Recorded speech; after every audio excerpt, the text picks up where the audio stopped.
it's your favorite punk zombie magician, Lilith Flamer.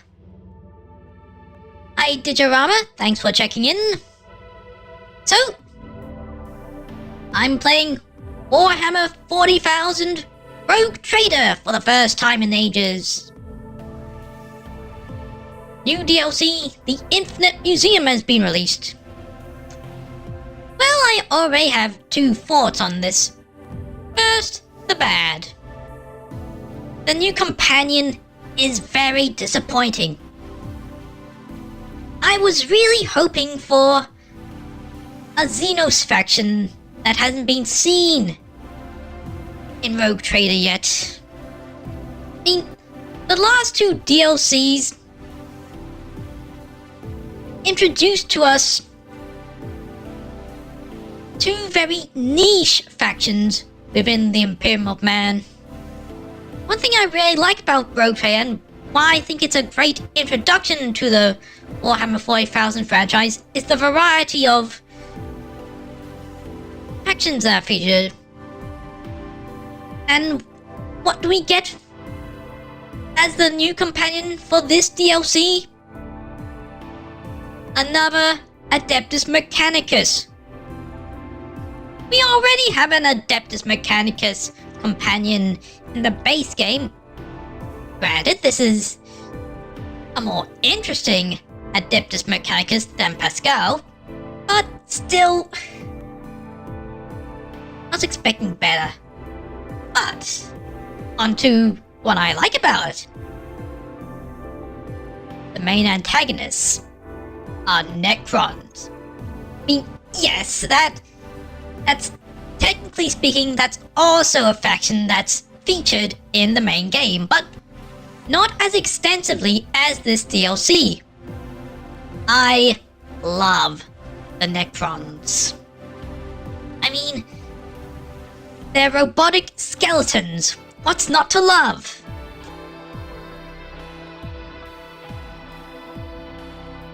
Yeah. On the side note, some interesting that's happened when this released, the first season pass got reviewed bombed because people thought that it originally promised 3 DLC included, yet the Wayback Machine shows it always advertised only 2 DLC, so what happened there? Did people just misremember? Was there some news article that misreported the season pass? Yeah, I always remembered saying there would only be 2 DLC in each season pass. General Kenobi, a Necron from a galaxy far, far away. Anyway, another interesting thing was, not too long after this DLC was released, a launcher was added to this game. But apparently so many people disliked it that Owlcat quickly removed it. I haven't even had a chance to see the launcher yet.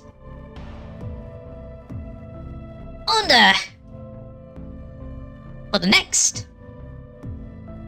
Warhammer 40,000 CRPG being released by Owlcat, Dark Heresy. I am so looking forward to it.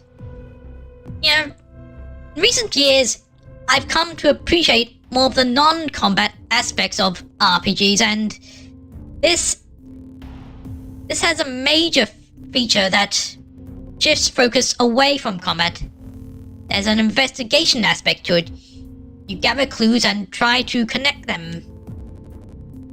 Another feature being added that I really like is how enemy armies can surrender if their numbers dwindle too much or if their leader was killed. That's something that I think has been sorely missing in a lot of RPGs. But anyway, on to Rogue Trader.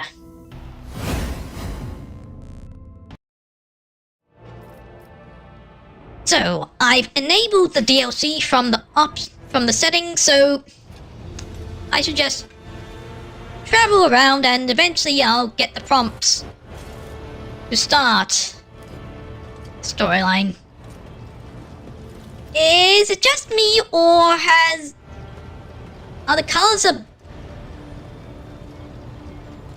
bit more washed out? The menu seemed fine, but the mouse cursor and the in-game graphics seem different. There's some sort of...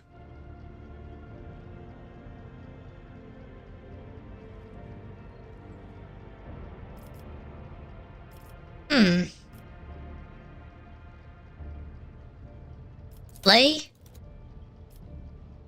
Yeah, those all look fine. Maybe it's just been so long since I played that I'm misremembering what the game looked like. But I swear, the cursor all washed out.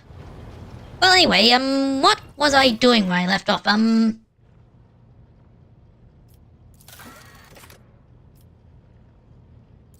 Okay, so I guess I should go to Footfall.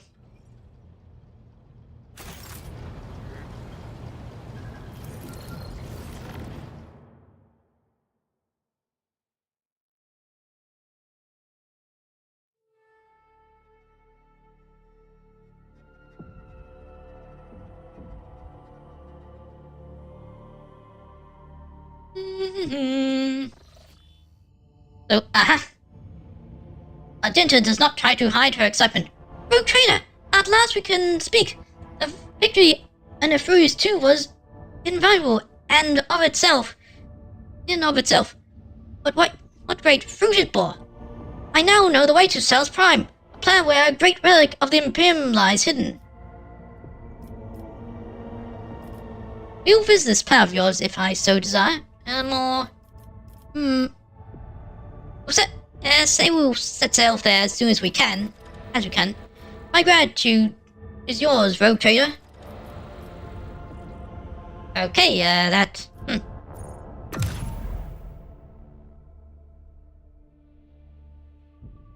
happened quite quickly. So, which system is closer?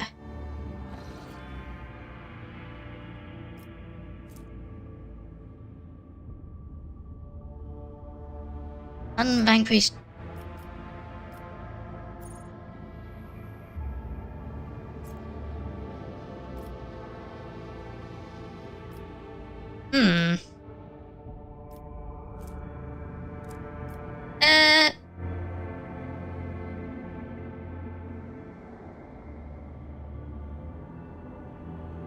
So wait, just go whoever's closest. And why there are two paths there?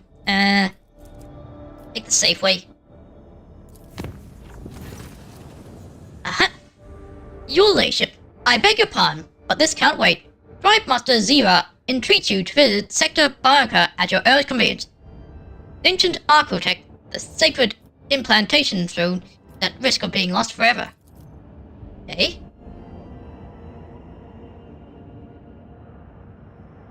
The relic is unique and as old as the ship itself.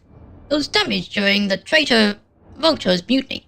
Despite the tech priest's ceaseless prayers, its machine spirit continues to fade. It may soon be irretrievably lost. I shall descend to the Sector Bionka immediately. I humbly await your arrival.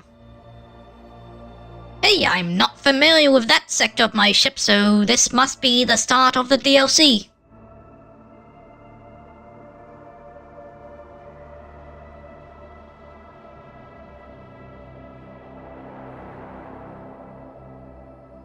The more I'm looking at the game, the more it's looking like how I remember it. Except for the cursor.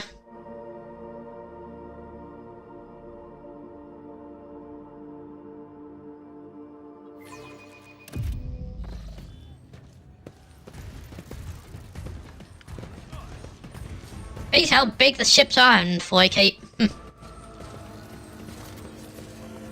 That's why I'm called Lord Captain. This isn't just a ship, it's virtually a city as well. The implantation throne is majestic in its antiquity. The metal bench, surrounded by countless injectors, manipulators, and vidscreens, leaves no doubt as to its purpose. The very nature of this machine is designated to transform living bodies by fusing them with blessed iron. Even to the naked eye, it is clear that the machine is ailing grievously so.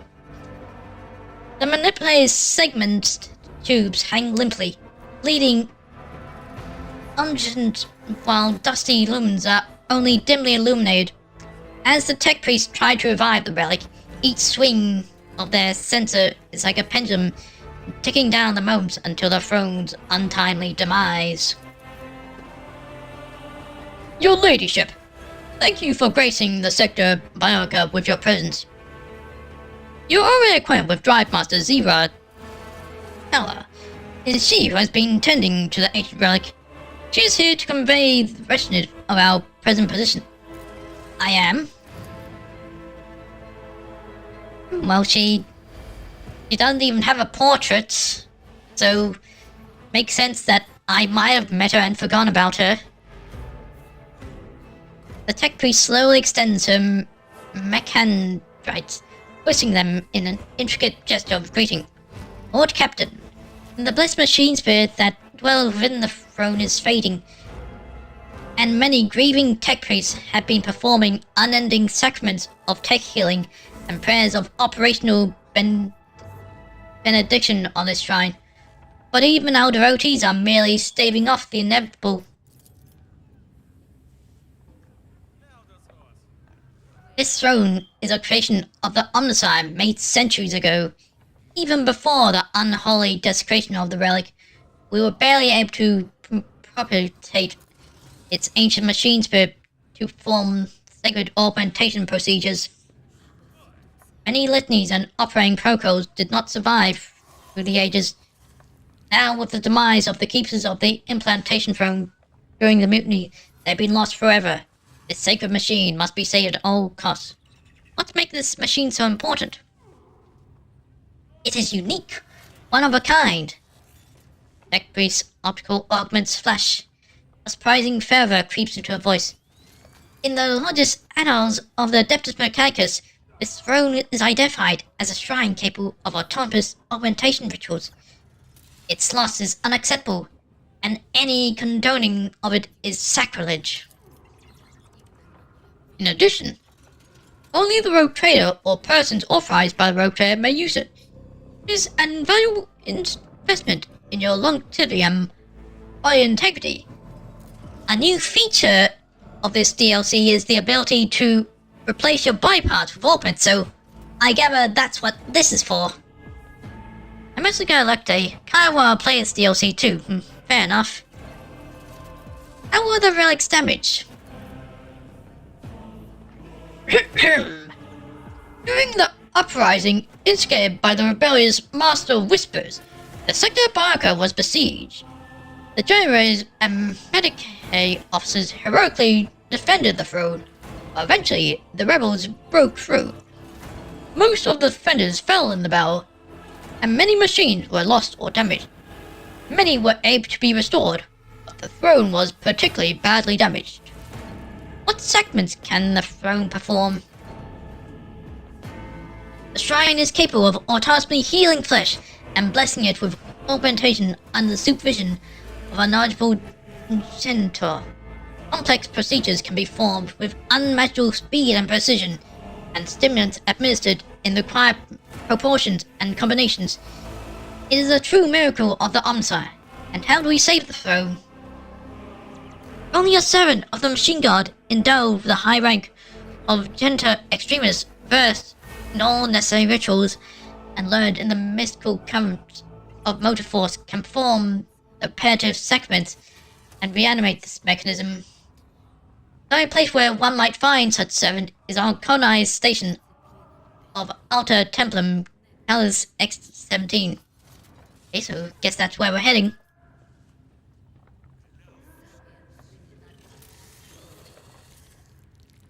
To the best of my knowledge, the cloister Mistress Tower is found is located in the Firmda system.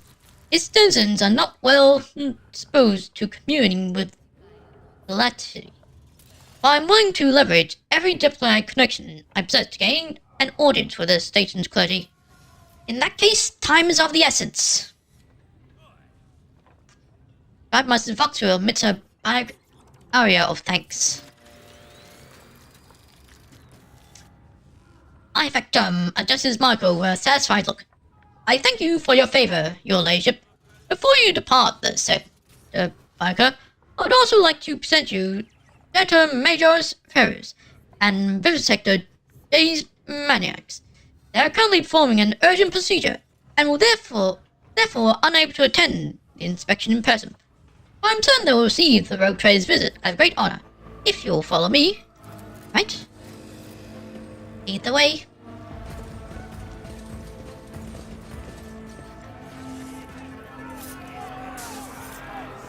Oh. How pleasant. Aren't you gonna finish the surgery? Smell of medical supplies and weak cries of pain fill the cold air. Two figures stand over an operating table. The patient's liar part is bound in place, and his head is soaked in blood. A woman in uniform is desperately trying to force her way to the table. Please, help my son! In the name of the Golden Throne! I know you can! Notek has endured so much! The blind face of the mill-deck veteran contorted with grief. Every word she speaks come out in a long moan. Your ladyship. Medicare officer dressed in protective attire briefly looks away from the table and welcomes your solemn address. Vivisector J's Martinax, at your service. The rogue trader's visit is a momentous event for the sector Bionica. Will you grant us the honor of observing the operation? Sure. The hunt's tech piece on the opposite side of the table erupts in a furious by thrill as he struggles to immobilize the thrashing and mowing patient. After a time, he likewise turns his male-placed face to you. The life form, Director Majoris Ferris, welcomes Lord Captain Blaus von Blankas. I second my colleague's statement.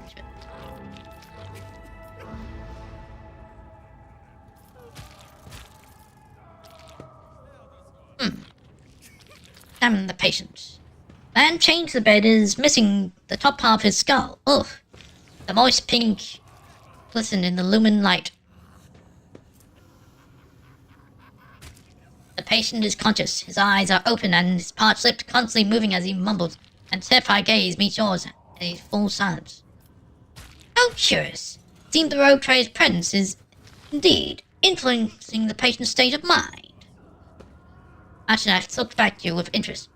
Whether it is a manifestation of devout faith in his anointed, or a bizarre form of delusion, can only be to our benefit. Whatever you're doing, your ladyship, please continue.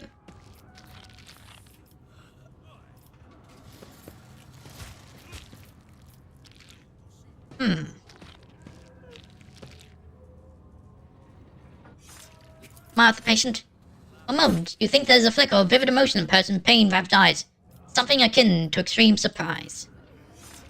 Gasp of astonishment escaped Cassius' lips.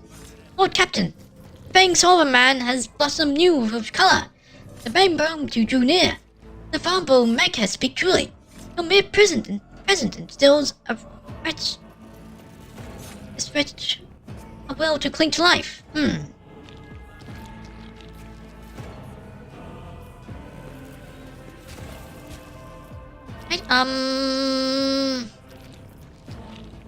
Mother's here, no tech. She's very worried about you. Hold on for her. Patient's cloud gaze is locked on the woman's face. One's on pale lips stretching from a faint semblance of a smile. Mother stares back, almost without blinking. With a body Omo's lips, the prostrate man whispers, God Emperor, bless you, Lord Captain. And saying the words, he takes a deep, pure breath. Blair. The two people leaning over the patient simultaneously raise their instruments. Anna's voice, tech priest proclaims, registering the complete stabilization of the life form's condition. Internal chronicle damage has been treated. Requesting closure of the cataract Transfer of the victim to B-class stimulants. He will live, but the stimulant won't replace part of his brain. If we implant the sacred corneal augment in his skull, it will restore his lost ability to think and act. Lord Captain, please, your subject has a genuine need for this augmentation. Of course. This constitutes a violation of sacred directives. The value of an individual life form is comparably less than that of the sacred technology required. Augments of the specified class are rare and restricted to senior officers. Thus dictate the regulations of Sector Bioca.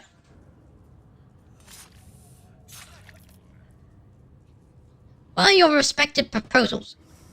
I understand that my opinion may strike you as strange, but the mere fact that this poor soul has found his way to Sector Bioca might be regarded as a blessing.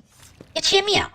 The installation of a cortical augmentation will restore the patient to health, serving as an example for the rest of us through his heroism. This will inspire people and strengthen their faith in the Lord Captain, and let them know that the Rogue Trade's mercy will not abandon them their hour of need. And your life form, the operating table, is easily replaceable and does not possess any substantial functional value. Therefore, installation of the implant will be void of sense. Proposing the placement of lost functionality by means of B-class power stimulants. Life form will have limited viability and will be gifted an optimal termination period with powerful functionality.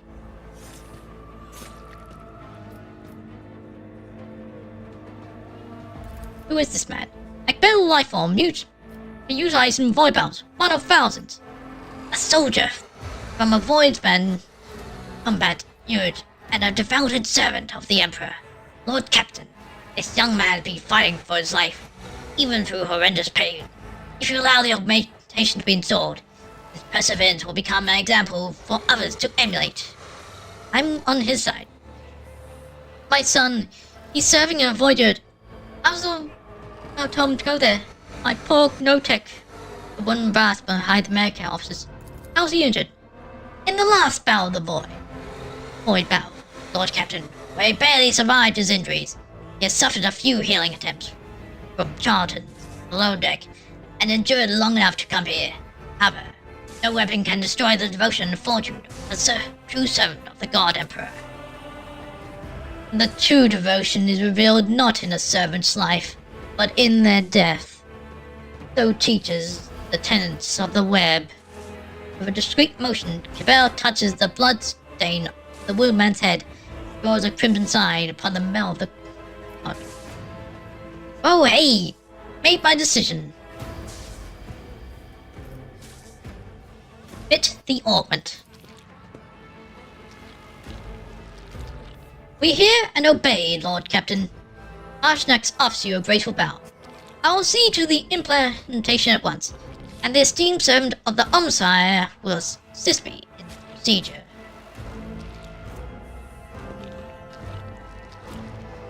The Genitor Majoris response in finite phrase carries a distinct tone of displeasure. Ignoring his colleague's reaction, the vivisector begins inserting thin augmentation spikes into the patient's brain with uncanny precision. All along, the iron plate of the cortical implant replaced the damaged bone with a resounding crunch. The silence you hear is not silence. You hear the soft sobs of a woman. Notek's mother is weeping helplessly, furiously wiping her eyes with her hand. But now a smile of relief lights up her face. Thank you, your ladyship.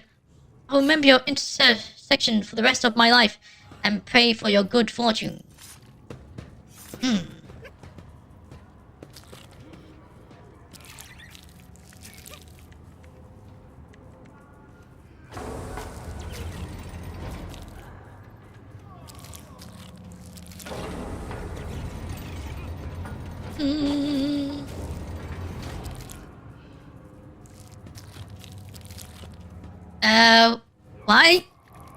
Why does it appear to be doing an operation on his leg?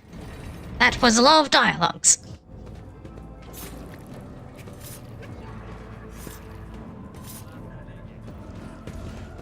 Alright, so those were...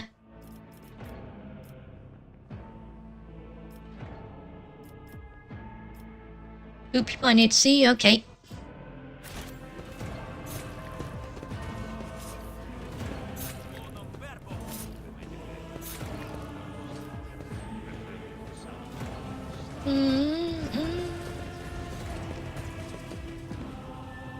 Now then, where was the throne?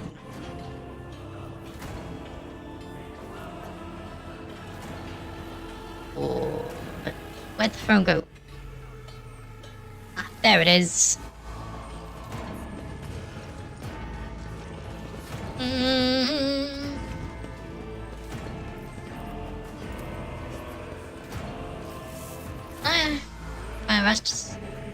Alright, so guess I'll go back to the bridge and travel to that system. Let us not dawdle.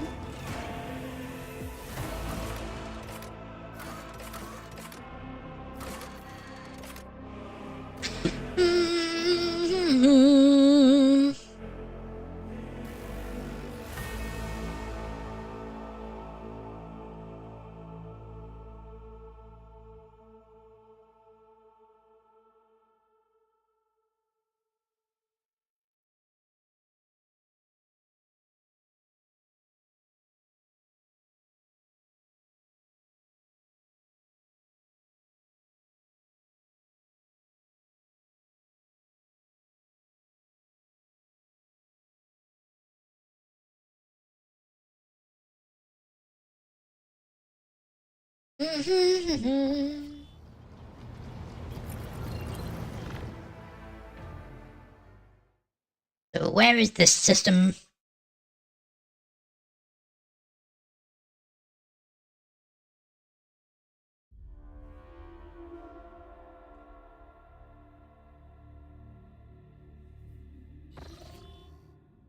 Your Lordship, the choir master is reporting that the astropaths have received a signal. It states the following.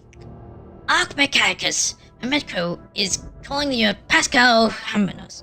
Directive, visit, priority, ahead of the queue. Purpose, discontinuous cycle. Followed by self-coordinates. According to my data, the lost sacred vessel, Hermetico, is the flagship headquarters. And last confirmed location of the Archmago's Armanad.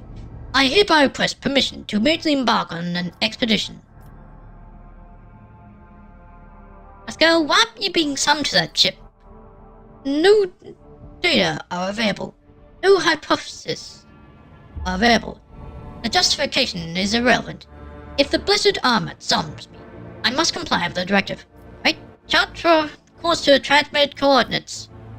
I am coming, Mentor. So what?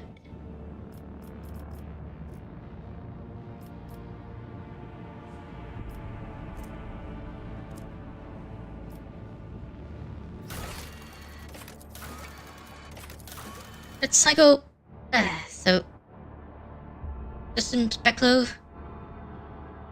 Yeah, I have these places.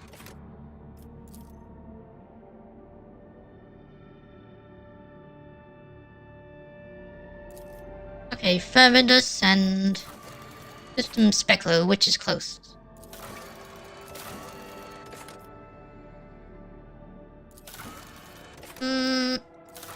Fervendus, System Specklo.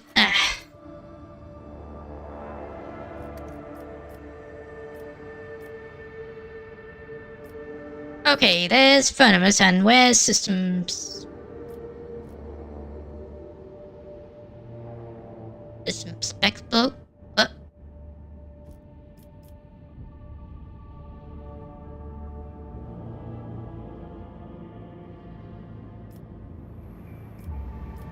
What's this? Avatar.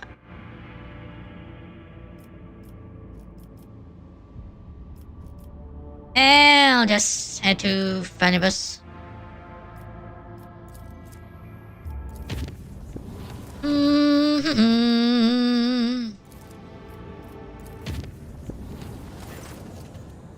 More Lockdown passed out innocent for everyone except few crew members on base for duration. They heard laughter. Blah, blah, blah. I don't hiccup because of chaos.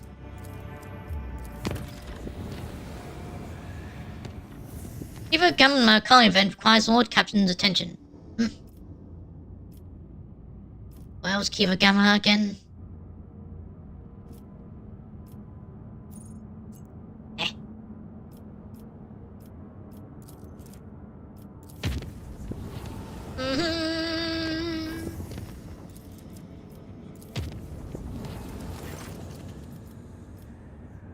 Fire broke out. Raging disaster, destroying precious cargo and damaging entire plane. No galley pilot found. A few people.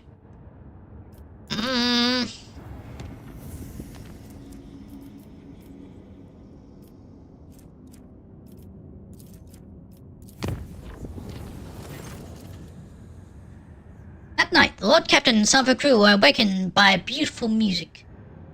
Sound seemed to caress their very minds, until they realized that the source was their own bodies.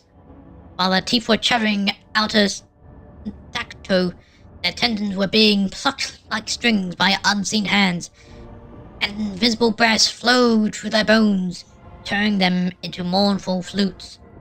The illusion ended, but for a long time afterward, every moment made their hearts stutter in fear. The orcs are about to strike up once more? Okay, that's definitely new.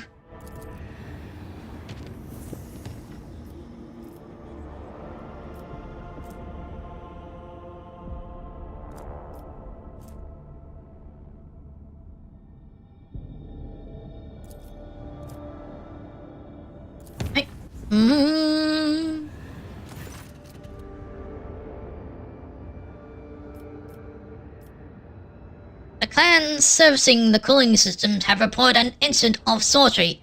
The shadows of the cabins and corridors are coming to life. The voidsmen say they see strange, writhing things lurk in nooks and crannies at the edge of their vision. Look away. The things spread over the room, gnawing on everything in their path and attacking the weak and infirm. The strange creatures cannot be caught, almost as if they're being watched and sink into the many cracks between the machines and bulkheads. Well, let's try this. The X-ray mission on board the void ship will hold servants in every corner of the Horde chamber. The many voices, chants, and holy rituals manifested their power. The demon skulls in the cracks vanished without trace.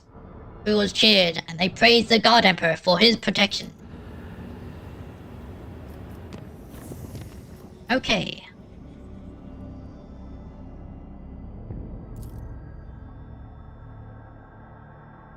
We're here.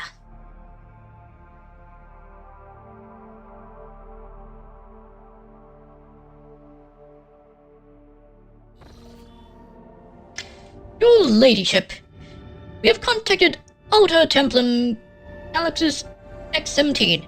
In accordance with your orders, the Astropathic Choir has sent a message to the station about the plight of the implantation throne. Alter Templum responded to our overture very promptly, which in itself is extremely remarkable for cloistered servants of the Umpire. Hi, Junita, thanks for the lurk.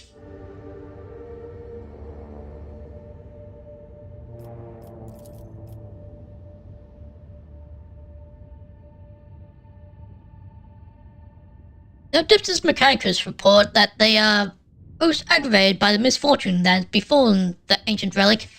They prepared to dispatch the flagship.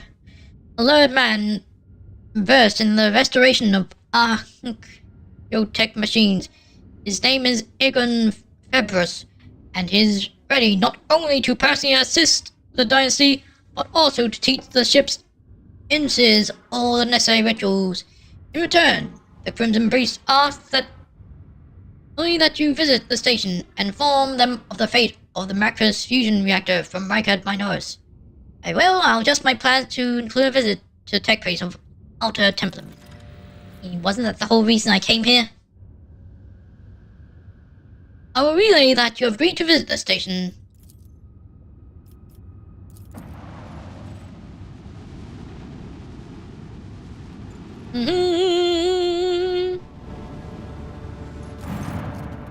We've entered the station's orbit, Lord Captain. Awaiting signal from Alta Templum Galaxis X-17. For a few seconds, the rock secretly carries only trepidatious signs, which is soon broken by a rattling voice. We offer our thanks to the Omsire for the intersection of events, within a margin of error within the confidence interval. The infinite branches of the future, this outcome will be marked as favorable. I am Tetra Lemma, Logis of Alta Templum Galaxis X-17. I appeal to the rogue trader for the sacred knowledge. What is the fate of the Maxis fusion reactor from Reichert Minoris? The reactor remains on Reichert Minoris. Negative deviation from the optimal outcome has been registered. The cumulative completeness of knowledge has been reduced. Omsire mourns this loss. Difficult to catch any intonation in Tetra Lemma's solemn voice, but the binary exclamation that follows seems genuinely sorrowful. In gratitude for the expansion of our knowledge of archaeotech, the tech clergy of Alta Templum Galaxis X-17 is prepared to perform Grade 3 bio rites of the machine spirits of your vessels. Director Extremis Egum Febris, a manipulator who has received benedictum of the motive force, will be sent to embark on your ship immediately. Omsire's blessings. Your Lordship, if I may be so bold to point out that this third man possesses a rare combination of skills that is almost certainly proficient in the creation of this augment. This is a true boon for the flagship and you personally. Good to know. Aaron lets out a discontented grumble.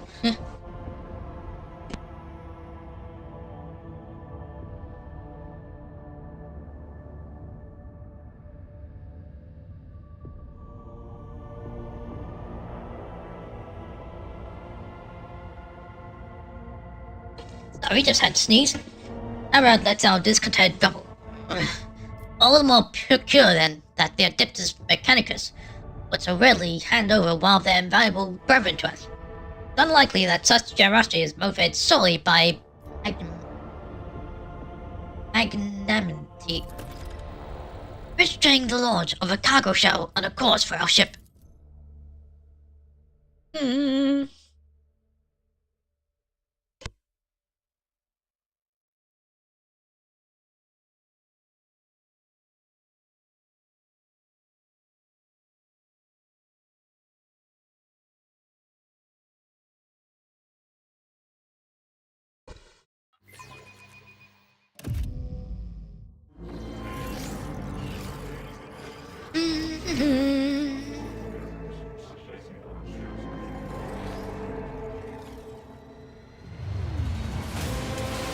Hello?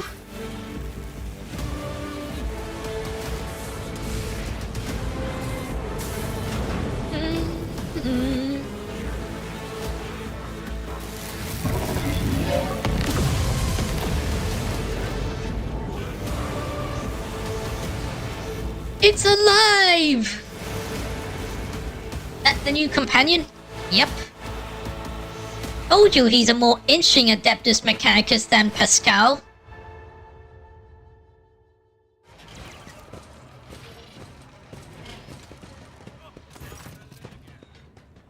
Raising his hand, the tech priest snaps his hands closed and the sparks of the motive force vanish, almost as if he has caught them in his fist. A corpulent man with a metal abdomen and bulky carapace hovers above the deck like a large crimson beetle. A mature face sits beneath an angular black cap. A servant of the Adeptus Mechanicus, his visage retains a surprising proportion of organic material, set in a dense beard of cables and pistons. He reminds me of a character from Dune, whose name I've forgotten. I really should watch the movie sometimes. I've only listened to the first two audiobooks. A wise man once said that a machine spirit cannot be looked upon, and he was right. For the Omnissiah in his infinite wisdom has concealed his creation even from the gaze of his most devoted servants.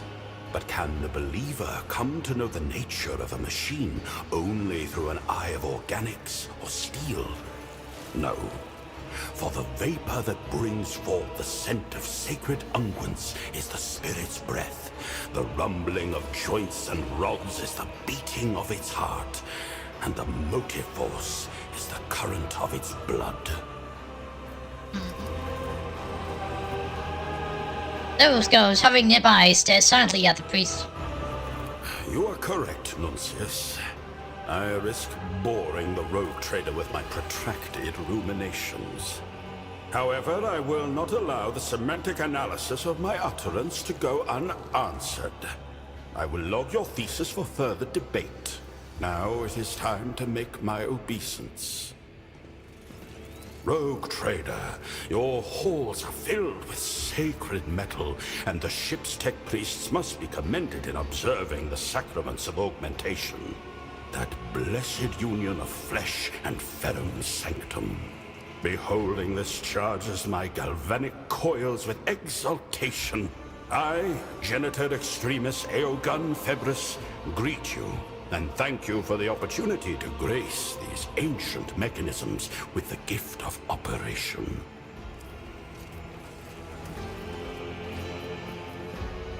Yeah, he does kind of give the vibe of a Archon then.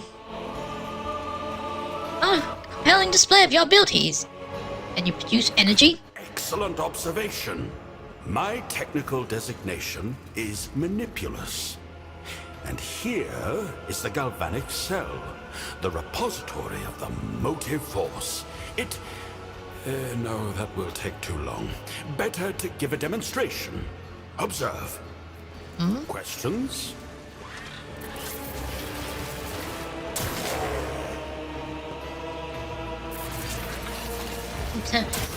Oh.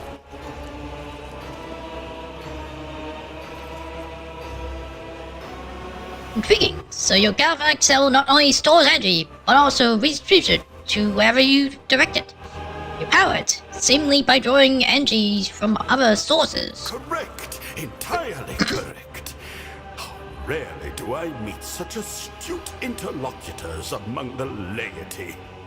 I respectfully initiate a request for an audience. I must discover what other gems of knowledge are hiding within your rich mind. Who is this wise man who theorized on the nature of the machine spirit? Be interesting to read his work. Junior Lex Mechanic Karain, operator of Auxiliary Terminal 289-0 of the lower workshops of Alter Templum Calixus X-17. A pragmatist and a bureaucrat who saw the world solely through the prism of statistics, endless parades of outflows and inflows.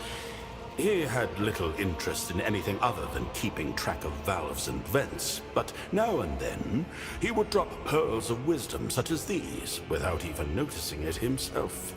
I felt it was my duty to pick them up. Generator Extremis. What does that mean?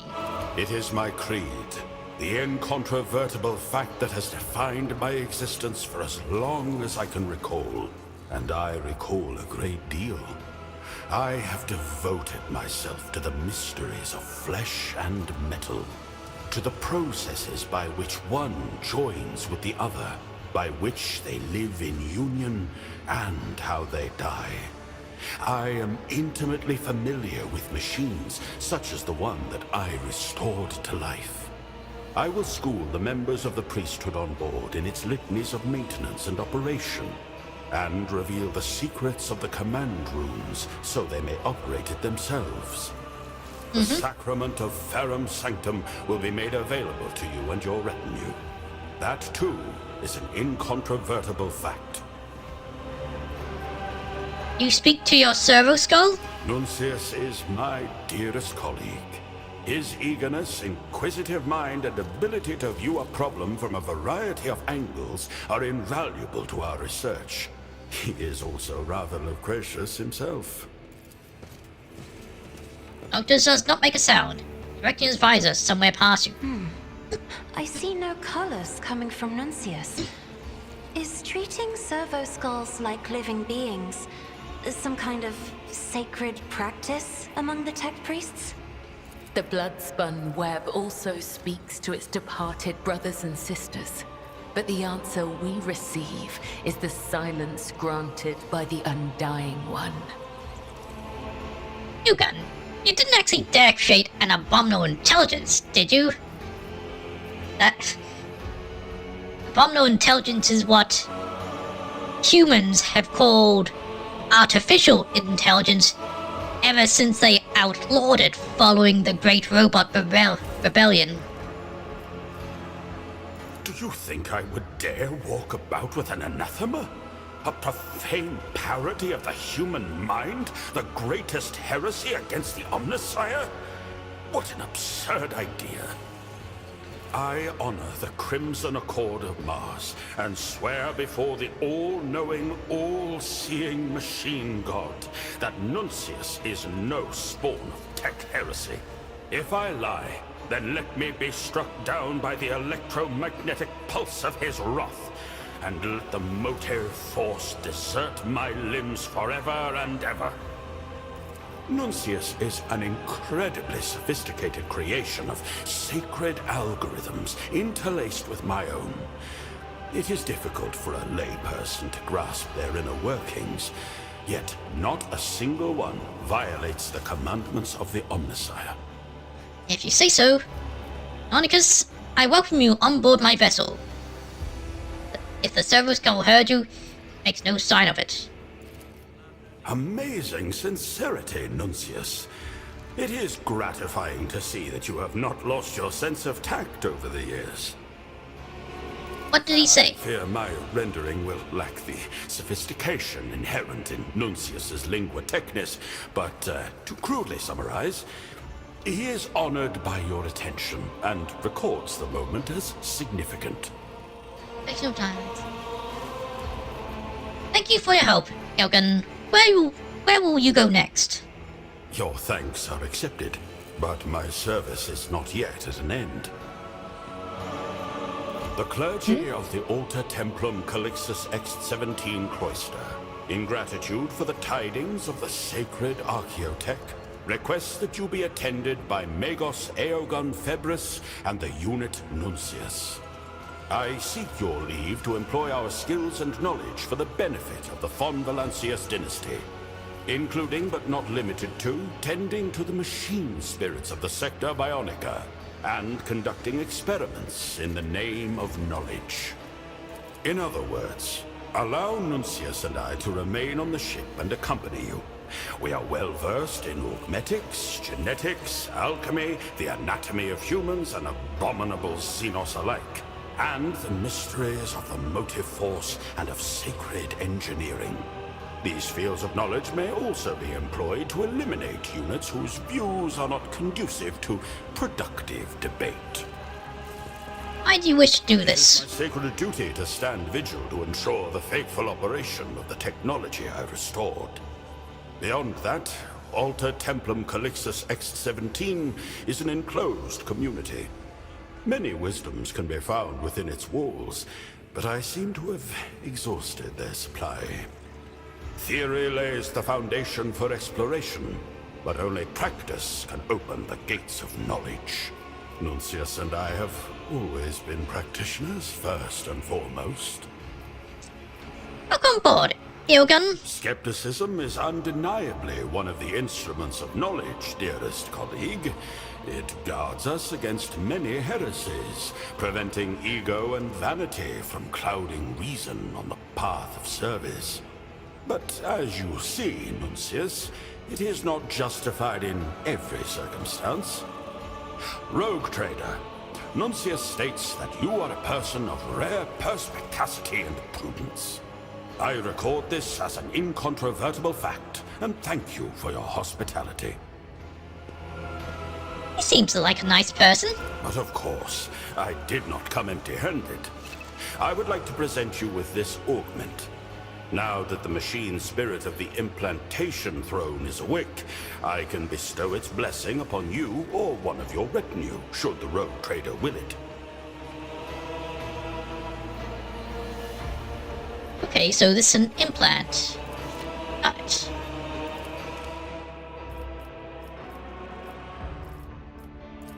Okay, swap him out for Asia, and he's gonna have to level up a lot. We'll be here a while.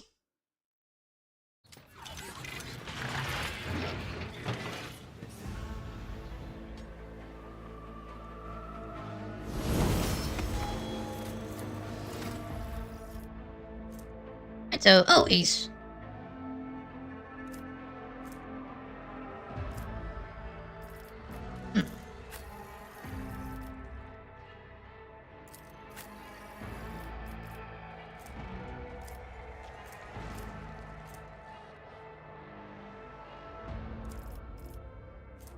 Um...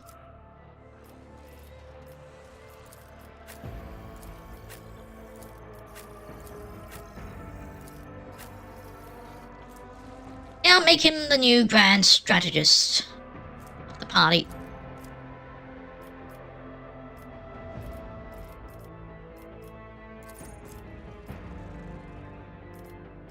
Next,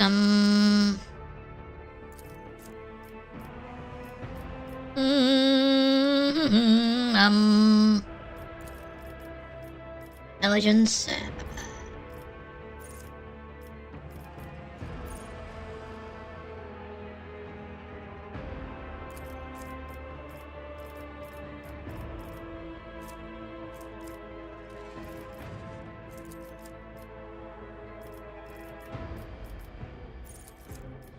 Stratagem, tech use.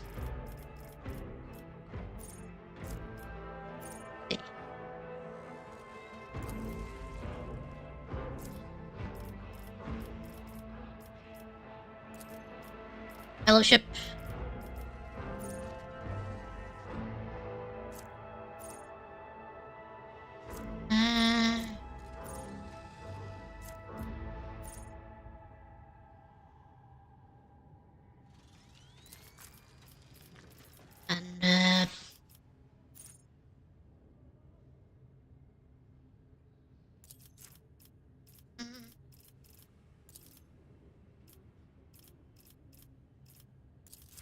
Use.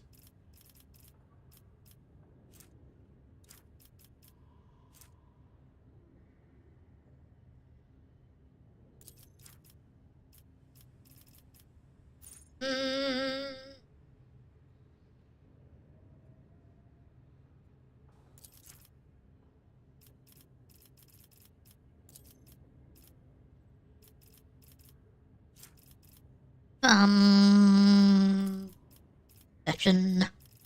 Tech use is at maximum, add to Imperium Law. Overwhelming stratagem.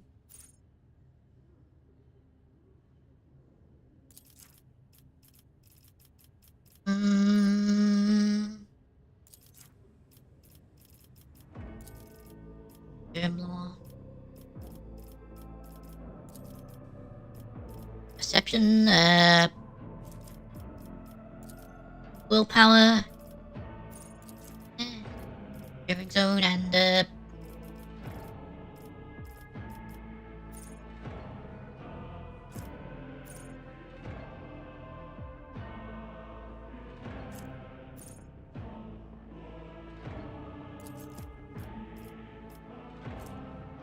like most of the companions game, except for Henrik's. It might just be because he's part of the Inquisition. Insane for me, And since I've been going for a more iconoclast character, I felt particularly betrayed after he ratted me out to the Imperium.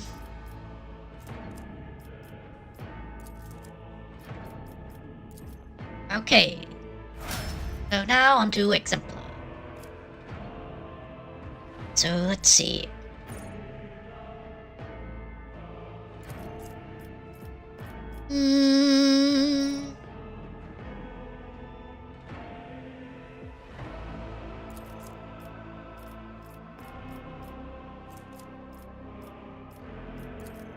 Use.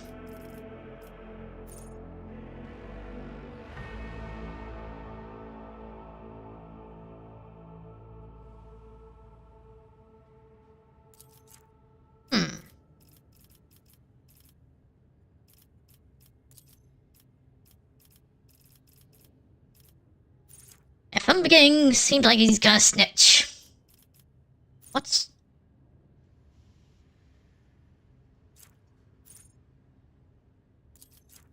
Ooh, these are interesting.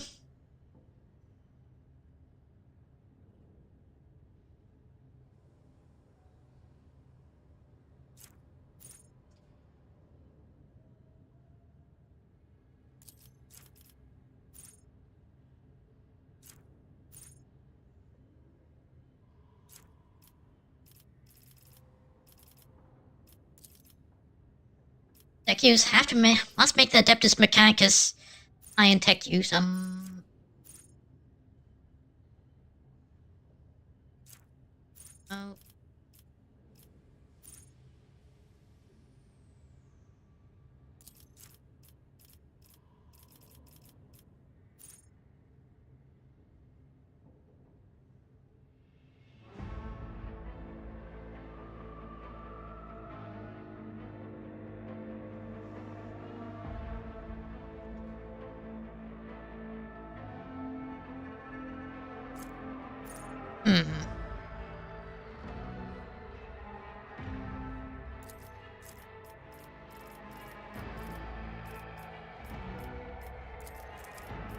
Intelligence.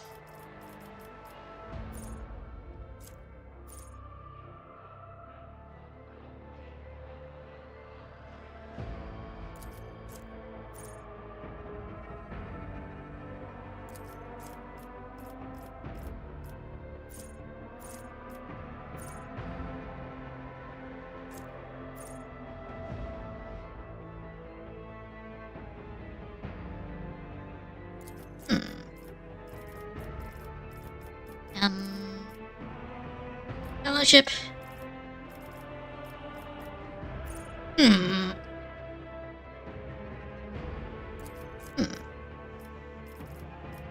Sounds like the high voltage will be...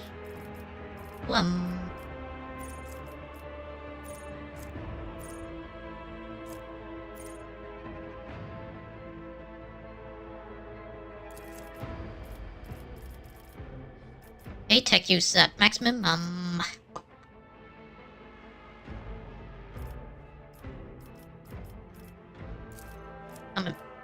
Imperium Law.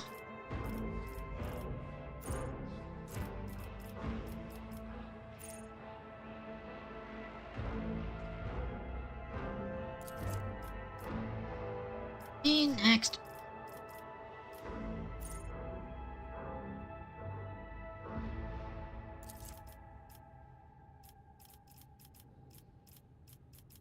About logic.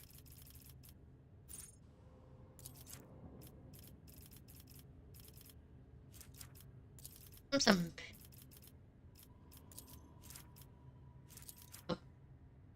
Ah, that's the last one. Okay. Now he's caught up with the rest of the party.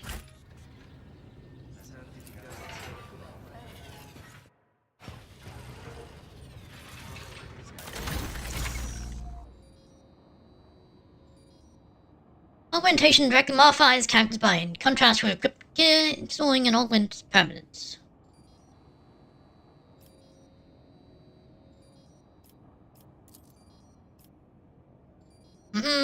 Right. Positive and negative effects, of course.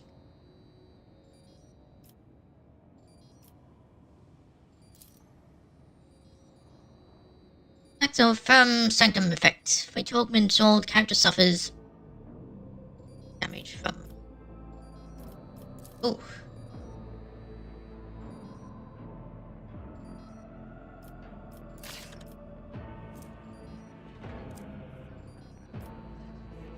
Oh,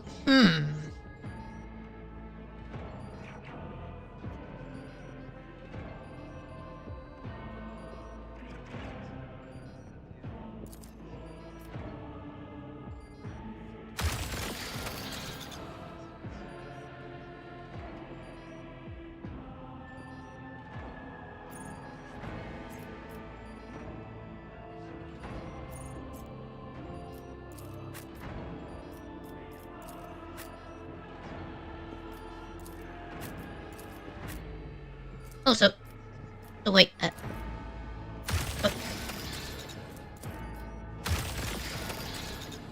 Ah, I need to click that. I see. Doesn't seem like an upgrade. I mean, it's a grappling hook. And let me look at what augments some crew already had.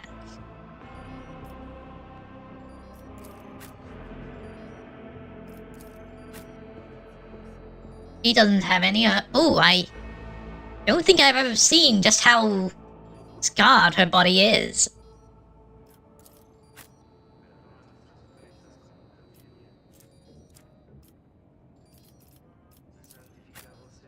Here's an eye. You have anything? No?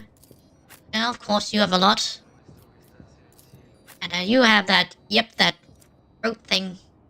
And oh, I did not realize you had a mechanical arm too.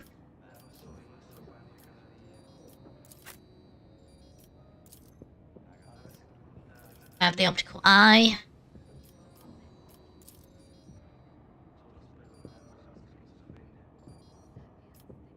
I was thinking about the two zeros, but of course the technology won't be compatible with them. Oh, cyborg. Hey.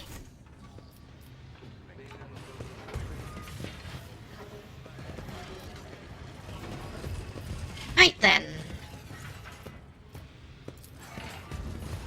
I think I'll make that the only augment I'll have. At best I might upgrade. Wait, no, not my claws, the bridge.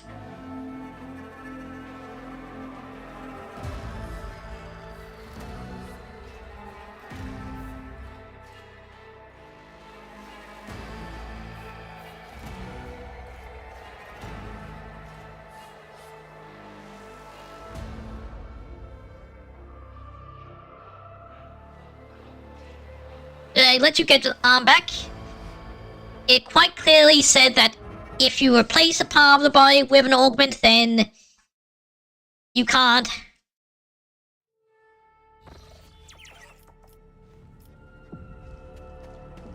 Can't restore it to it not being an augment, so my best hope of getting a five-fingered hand again is getting another augment with a proper hand. But for now, I have this hook for a hand.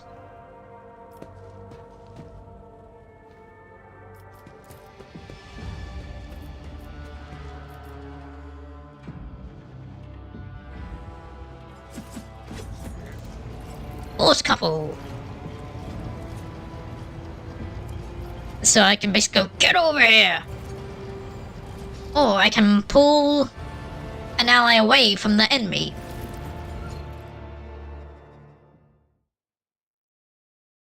Right, so while I'm in this system, I might as well go to the station.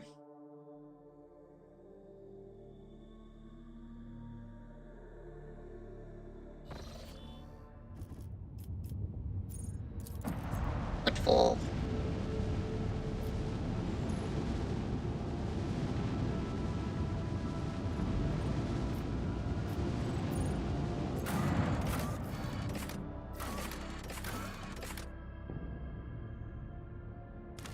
Wait, what's it?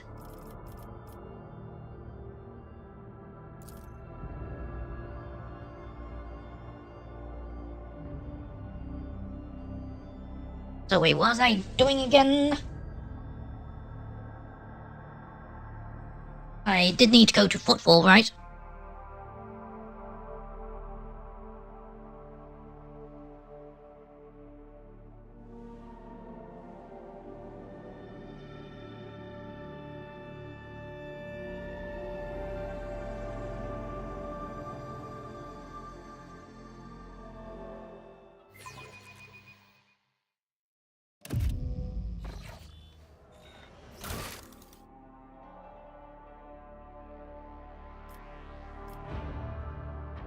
Yep. So, there's the Liege's palace. Not here, I don't think. The atrium.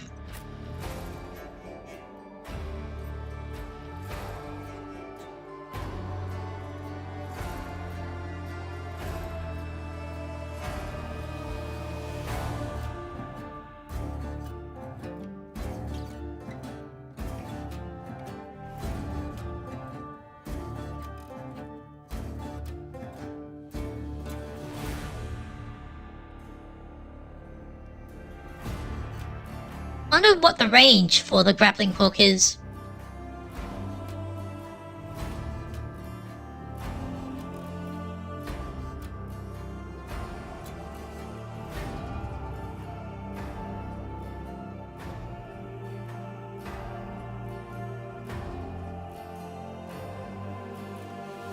Out soon enough, hopefully.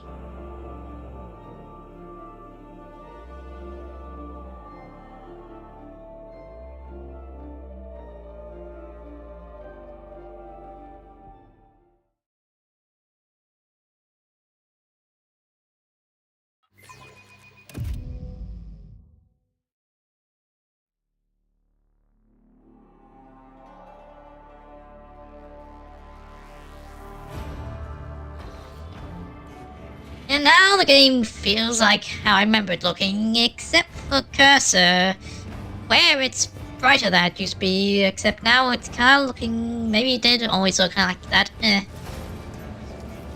always have a backup plan.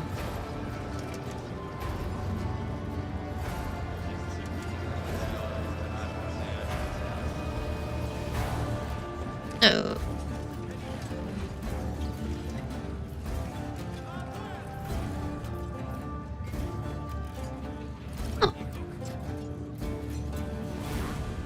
That's new, I don't think I've seen that before.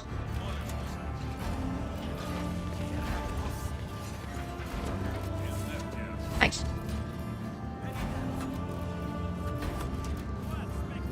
Orange House Focus, fun for relationship viewers. Start eating each other by now.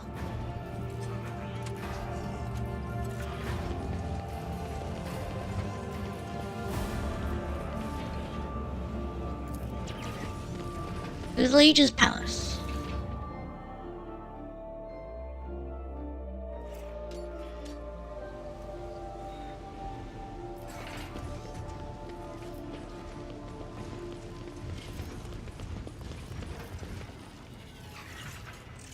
Hello. The old servant casts a sharp, appraising glance at you. How can I be of use to your ladyship? Hours of Kurnos, we are too late. Elntach, at your word, I'll track down that monkey to the ends of the galaxy. Joy rings near its voice. Where is Calcazar? The Lord Inquisitor is away on an urgent mission. Mrs. Carla's voice matches starkly unhelpful reply. Round. The whole bears the mark of a cleanup, quick and thorough. And unceremonious. The smell of ash from burned reports hangs in the air. Every trace of the Lord Inquisitor's stay at the palace has been destroyed. The only reminder of it's the elderly servant, sticking out like a nail amid the empty space. He has abandoned you here, then? My master has no need of my services on his present expedition. I was tasked with cleaning up. As soon as the conversation turned on Calcazar, differential and ecstatic overtones brightened Servant's voice tray. Wish to know where he has gone. Unfortunate, Kirby. You think Games Workshop might make miniatures of the companions? This game? I was instructed to tell your ladyship that Lord Inquisitor advised against making that inquiry. The outrageously rude words are spoken in an impeccably polite tone. Lilith. Sari's voice is sickeningly sweet. I can see that this monkey is disinclined to speak. Let me have my way of him.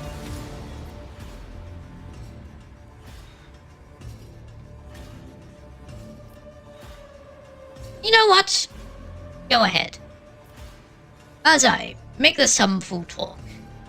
As I moves with practically imperceptible speed, Russia only manages to grab a handful of previously concealed bayonet knife, and Mazahari appears for him and pierces tear ducts with a thin blade. Russia goes still, and his hands hang limply as Bukai starts tempering the man alive. After a while, Mazahari casts a bloody piece of Russia's skull aside and inserts the blade.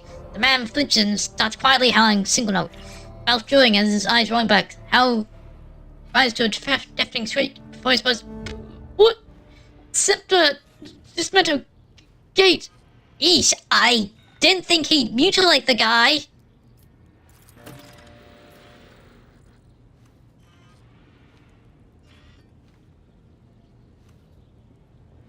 That's right, as I tenderly caresses Frost's cheeks.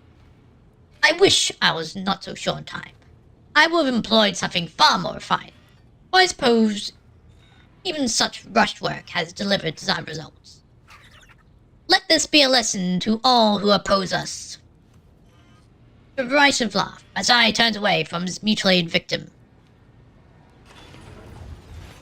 I always keep my options open.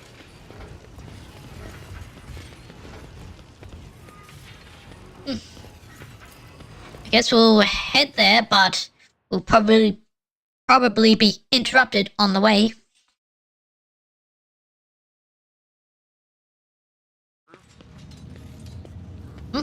Oh, hello.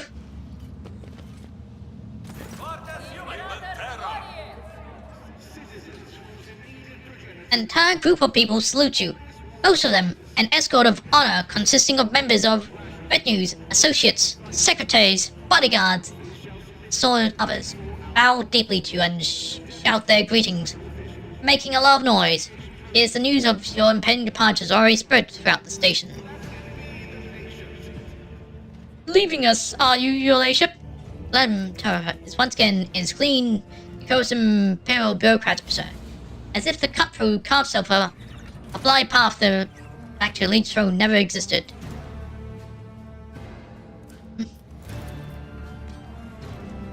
There's word among my flock that the road trader von Vlacus is going on a perilous voyage.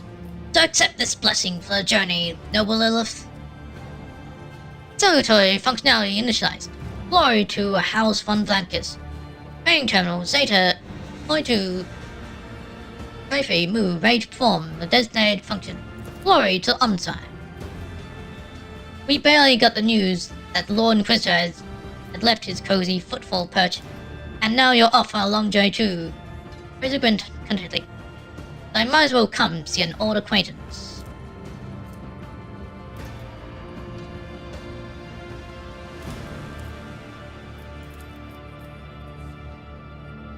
Ask Captain Abersworth.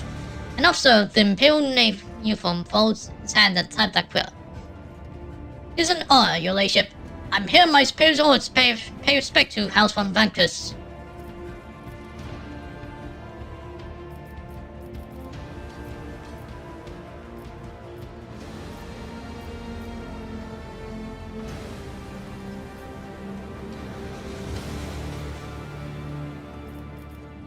Come to wish me good luck, Alim? Why, of course. No business partner of the Capsule mission is more reliable or lucrative than your lordship. Therefore, accept the gift and others that will be delivered to your ship and investment of your success. I thank you.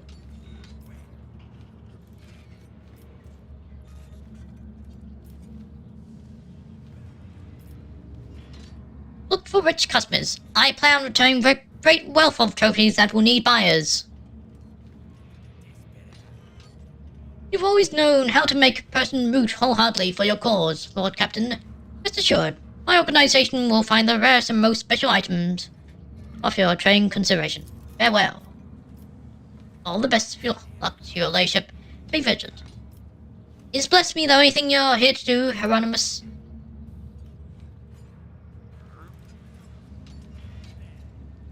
And to wish that on your journey through the darkness, the Emperor grants you revelations and open your hearts to our teachings. that happens to come, and perhaps you might decide to make the alcohol part of your circle of close friends. May the Emperor help you in your undertaking.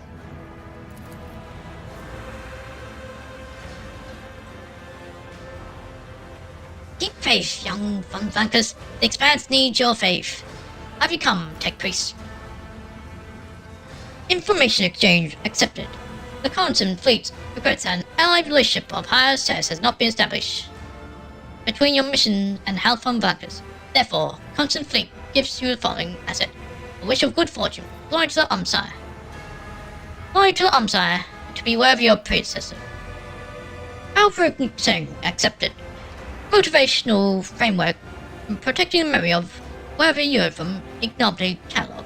Glory to the Umsire. Riser, are you here to discuss business or just to wish me good luck?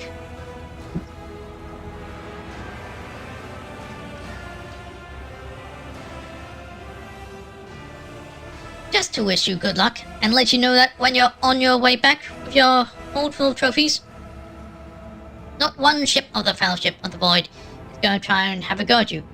We respect your fellowship.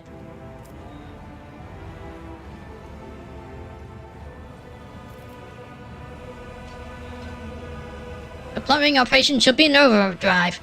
I will return with valuable trophies. Old Riser's going to have to do some serious prowling about before she finds something seasonable enough to satisfy so demanding a customer. But have faith in me. I'll manage. What are your orders? My command has tasked me with letting you know that they strongly value our allyship with House Funflankers. Although at this time we have not managed to build a powerful alliance. They believe that we'll be able to strengthen our trees, bring life the Imperium to Expanse going forward someday.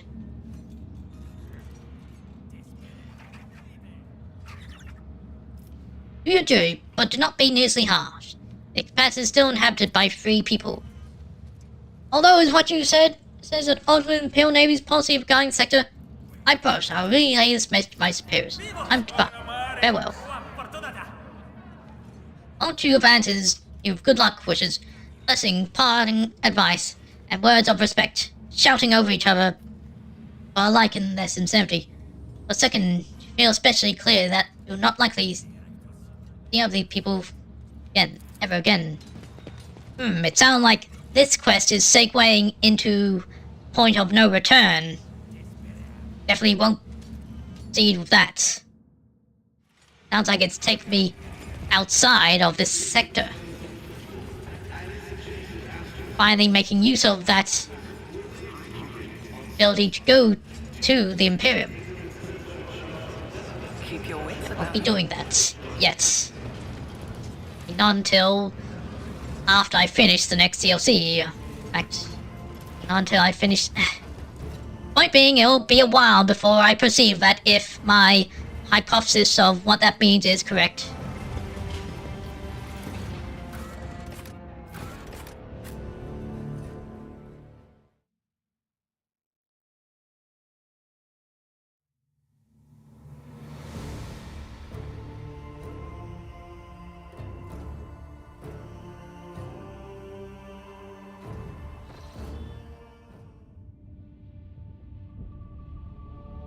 Your Ladyship, we have a long expedition ahead of us. It'll be reasonable to replenish supplies, ammunition, spare parts, spare equipment.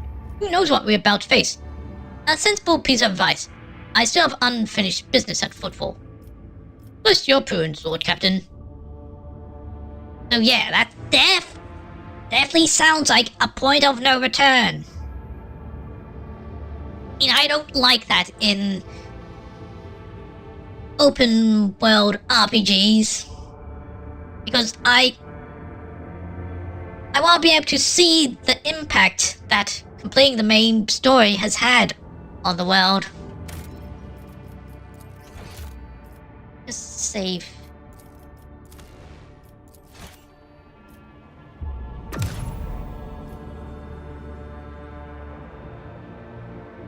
And where else can I go before that?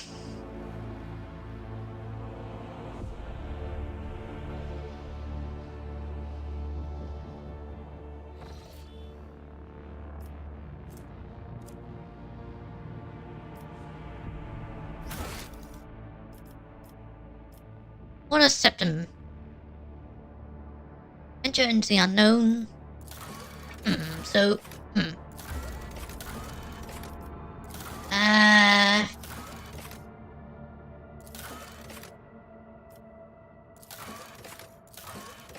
What? I at least know where that is, so won't necessarily go there, but...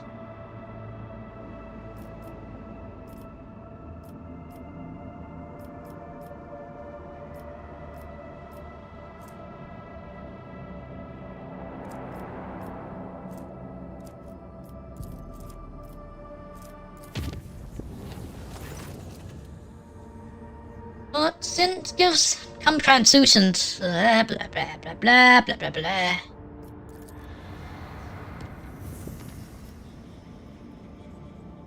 All these drifting void chips. I explored those.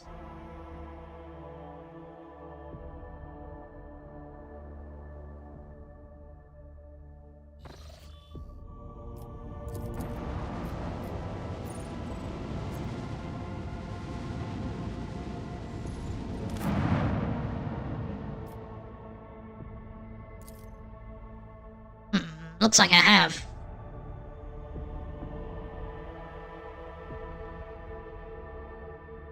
Big part of motivation, not being able to see the consequences of your actions at the end kinda sucks.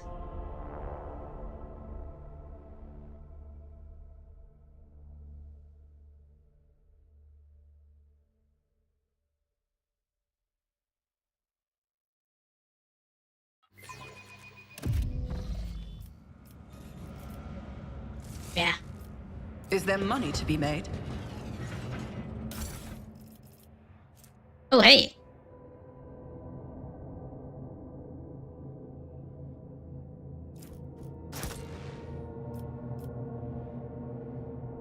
No, move that to cargo.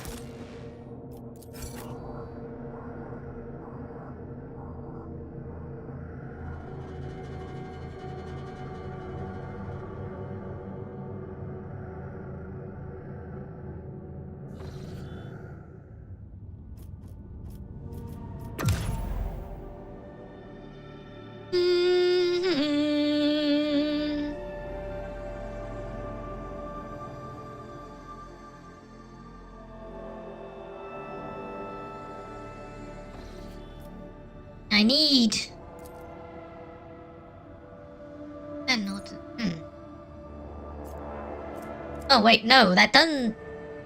I don't go to that, I go to... that, but... Still, I'll avoid that for... I'm being, Oh, there is a path there. Very dangerous one.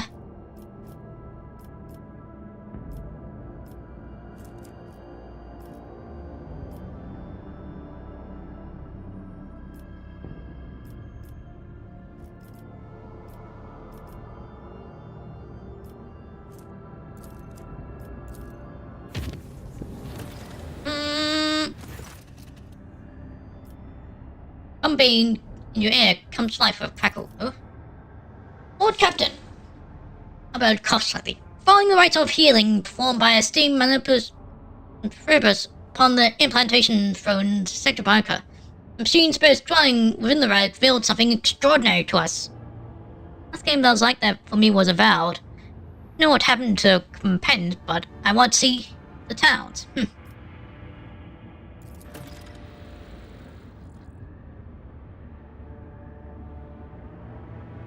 On awakening, the sacred architect brought several more machines back to wakefulness. After performing diagnostic rituals, the tech priest discovered a secret door behind one of them. The devices arrived for an ancient Von Cracker's coat of arms.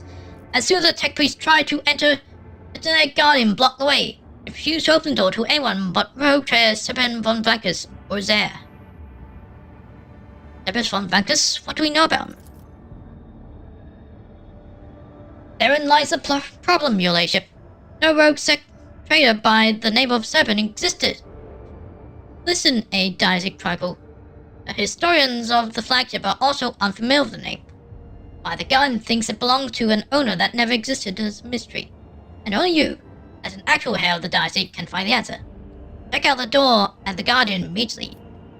So is this leading to the Infinite Museum? As you say, your ladyship, the High Factotum has taken upon himself to make the necessary preparations. He will meet you there.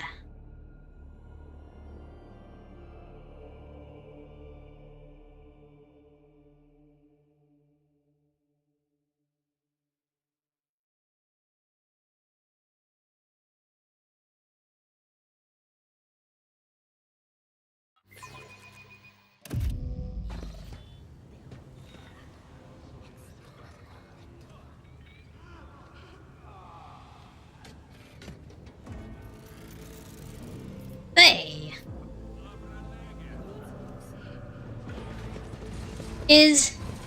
I used that operating table to remove the xenotech from Pascal.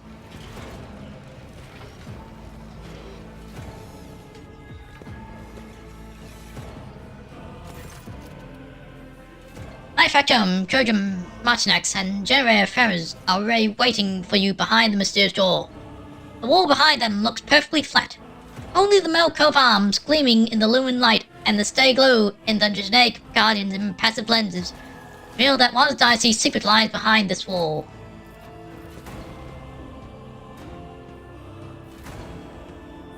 The giant of the secret room looks far less menacing than the gargoyle that guards from the entrance of the Royal Chamber. It's just a recess in the wall, framed in metal, an Arthur Neal, all red screen beside lines of mechanically indifferent text appear on the screen. Access is forbidden. Entry authorized only for 7 von Blankers or direct descendants. And the coat of arms. The heraldic symbol cast in noble bronze are undoubtedly from the von Blankers dynasty. Only certain details draw your eye. Some elements of the ornamentation, the archaic script, they indicate that the coat of arms, as well as the wall itself, is several centuries old. Answer me, spirit of the dead guardian. Who's Cerebon? Ground screen flickers vividly. Error. The quest is invalid. Entry authorized only for 7 of Manco's direct send. Guess I need to put my hand in there. Analyzer pierce your hand, wriggling repulsively beneath your skin. Split second layer. The color of the dead guardian's vid screen changes to a welcoming green. Identification pass. Welcome, member of the von Blankers dynasty. Then pass through the wall, accompanied by a deep groan of ancient locks releasing. Lipstick to match her pupils dilate, takes a watery step forward and freezes. Incredible! Generations of Churgons have toiled away here, and were utterly unaware. Vance let out a shocked exclamation in languid tempers, which shifts to a sharp barrack screech. Then, embarrassed by his outburst, the priest bashfully steps aside, quickly making way for you. I advise you to take every conceivable precaution, your ladyship. Gareth sighs heavily, steeling himself. Dynastic secrets can be more than a little dangerous. Doors slide to one side of a metallic thud. There will ever rush out of the hidden room, carrying with it particles of centuries-old dust. Before we proceed there, let's... My hypothesis, right, so... Let's see.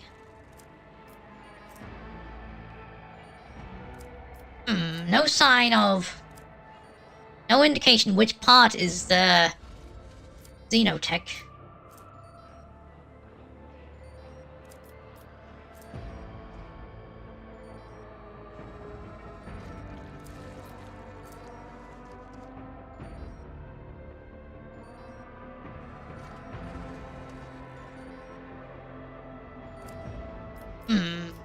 Okay. Well, let's head in. Top, or get left in the dust.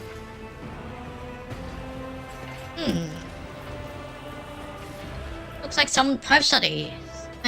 Records must be hidden here. So that must be... A figure in grand attire stares down at you from the portrait with an air of regal superiority. The insignia embellishing his lavish cloak leaves no room for doubt. This is a rogue trader of bygone days. His right hand rests on the hilt of an exquisite blade, and his roguish half-smile radiates majestic condensation. That blade looks Aldari in origin.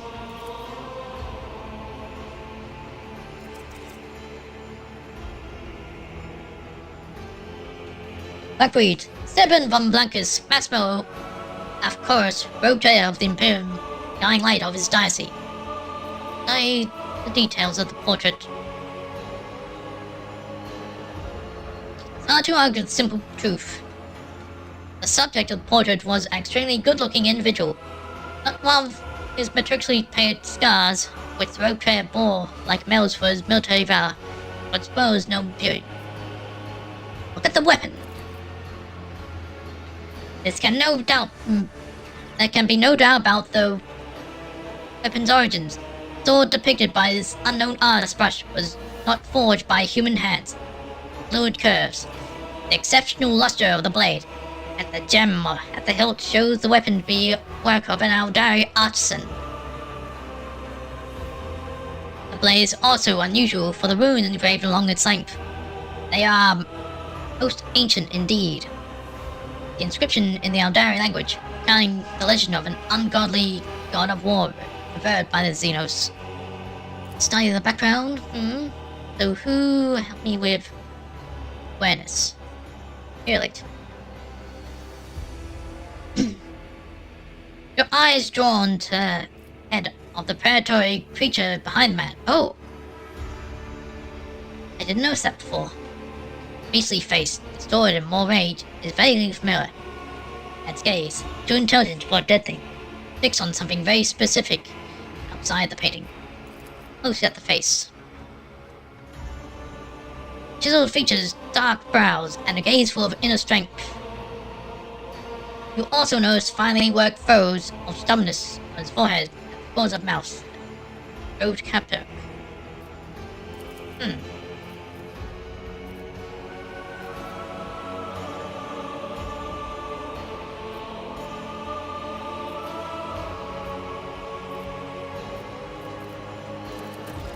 Step away.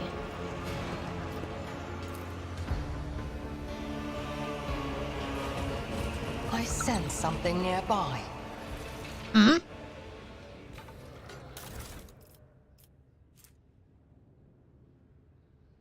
That looks like it's for the other arm, so...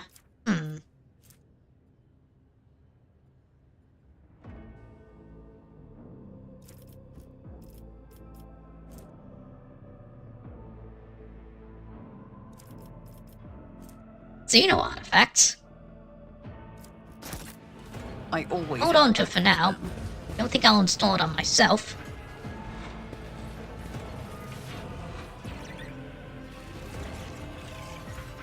So what now?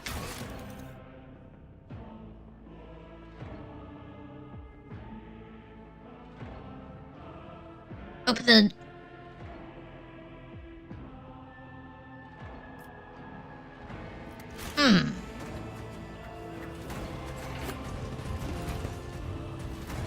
Wait, what?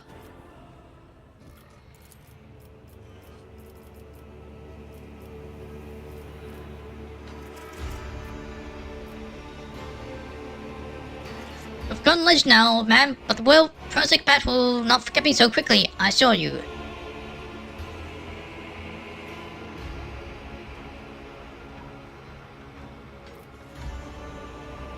Wait, there's some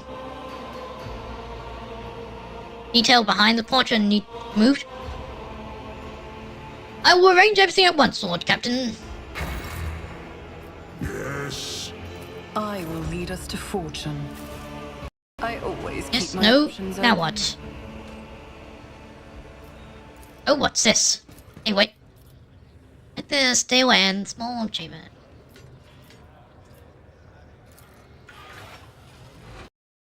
The machine god was benevolent to me.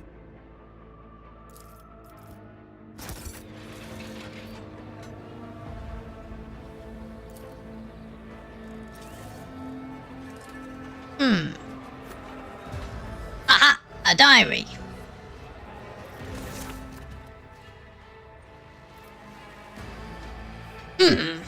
Quick layer of dust. Spray edges. Buying implants this way. Dust off the cover. Sturdy, well craft leather with expensive embroidery has hardly faded with the effects of time. A monk coat of arms. Of cover. Deborah von Vankers. Look in the first few things. Filled with cramped writing, long blots crossing out some sweeping phase. Leaf through the military.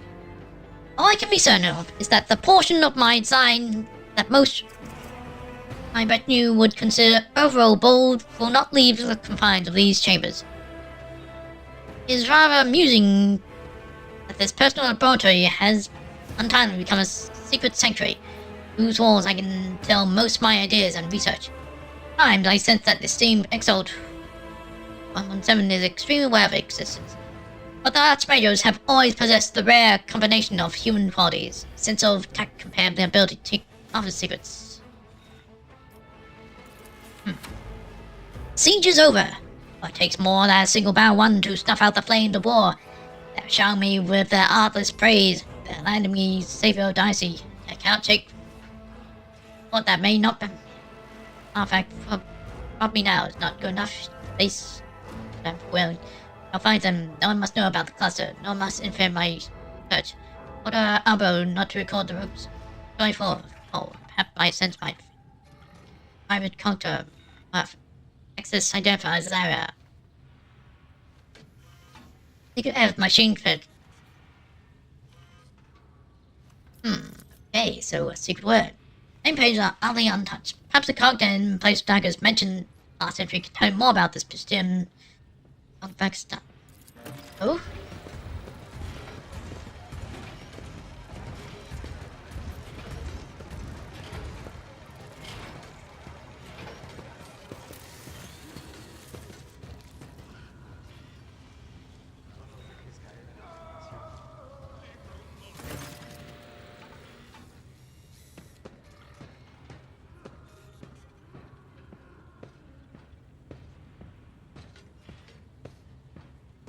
Just wiped the sweat from his brow, then set to drying his fleshy hand with a silk handkerchief. Your ladyship, has your search been successful? Learned anything about the fate of Monsieur Sebin? After a thorough search, found a Harren diary signed by Sebin von Blancus. That's something. One can learn a great deal about an individual from their personal writings. That is, of course, assuming he was sufficiently truthful in his account. What does the diary tell, short captain?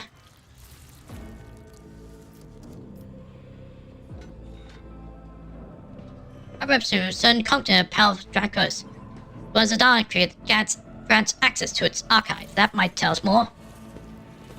Wonderful, you should definitely go to Dracos. Convey that code to Conqueror Spirit. The secret chamber is sanctuary and laboratory. I think that Serpent was overly interested in radical ideas. That explains many things. In particular, the fact that no mention of him survived the official histories. I suppose there must be something dark and nefarious behind all this. Far more than we can even guess. The final entry tells of a siege of Dragons, but such historic events not in the chronicles. Durham takes absent-minded twirling to his oracle in his hand. Let me think. That is strange indeed. I have studied the history of the dynasty in enough detail to recall all the major battles of the last millennium. None took place in the capital world.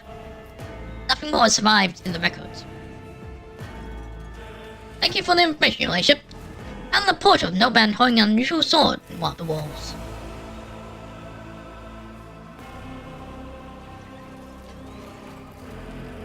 What gave the notion of the blade was more just a ceremonial weapon, your lord.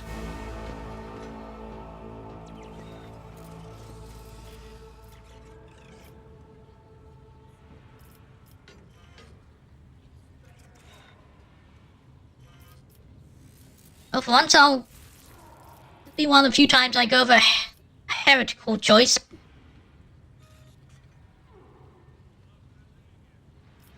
But heretical because of Xenos relations, not chaos. It would be a pleasure to possess an unnamed subject portrait somehow tame our daily rituals or decorated with their religious shrines. It would be a pleasure to possess such a thing. Manufacturer pales slightly and looks away. I see. This is a strong indicator that the Blade's wielder is a most distinguished individual. Among rogue traders, not everyone can afford to possess such an item. It must be a genuine portrait of Servant. Portrait in the fellow was rather handsome, sumptuously dressed. I see. This shows no line who he really was. Although an elegant appearance is indeed a hallmark of nobility, there's no small proof of that. Enough about the Blade. Very well, what have you managed to uncover, Lord Captain? That's everything I've managed to discover. Your thoughts? Your Lordship. I imagine that Serban was a man of remarkable talents and extraordinary destiny. I regret that I was never fated to see him in the flesh. The life form Genitor Ferret is extremely disturbed by the discovered addition to the genealogical tree of the Von Blancas dynasty. I request permission to make the appropriate changes to the Sector Bionica archives. It would seem that Serban von Blancas was indeed the one erased from the official chronicles. I wonder what deed prompted such a step. I do hope that when the machine spirit of the ancient cocktail on Dragos sheds light on this mystery, we will not have to consign what we learn to oblivion as well, Lord Captain. Always. Alright, I guess we're going to Dragonis now. To say, can I install any of the implants I found on anyone? Does anyone have an...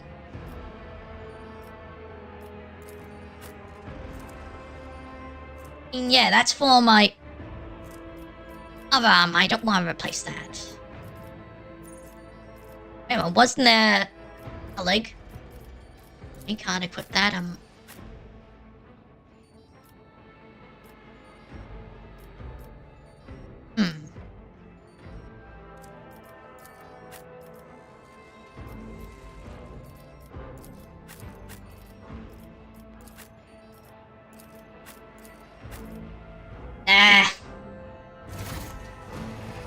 Let us not dawdle.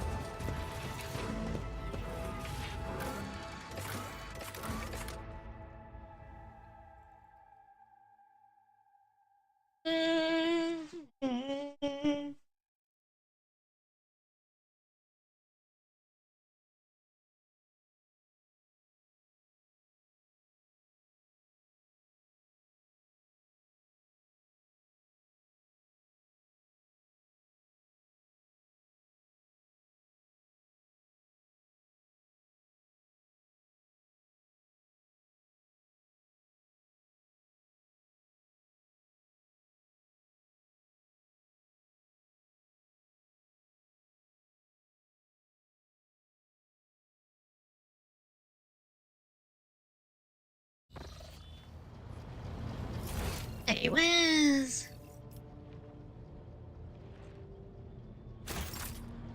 Oh, I'm paused.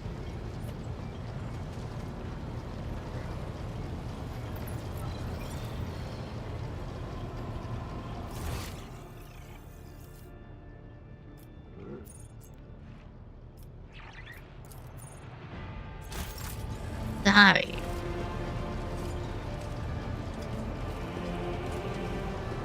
Let's have a talk with him for a moment. Rogue trader.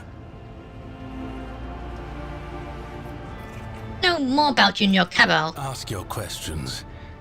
I will decide which is worthy of an answer.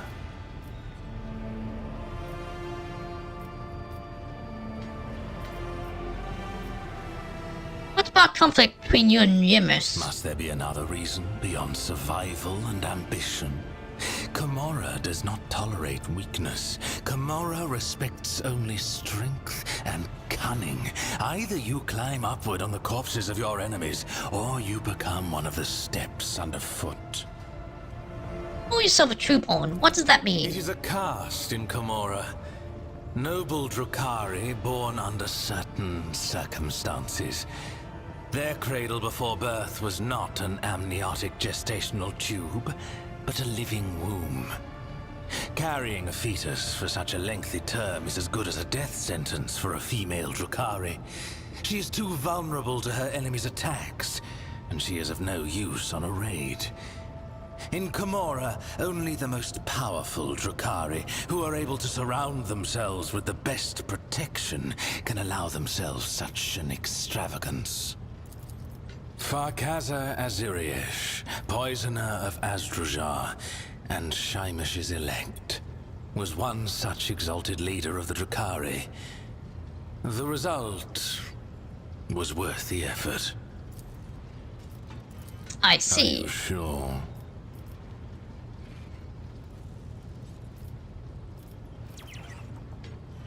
I must take my Go. leave. I will find something to amuse myself with. I don't do Dragonus.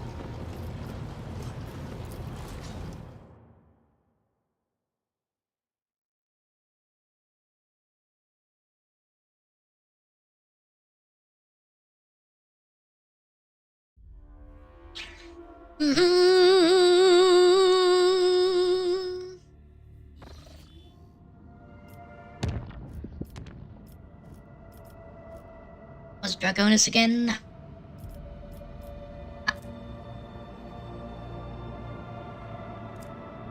In the middle.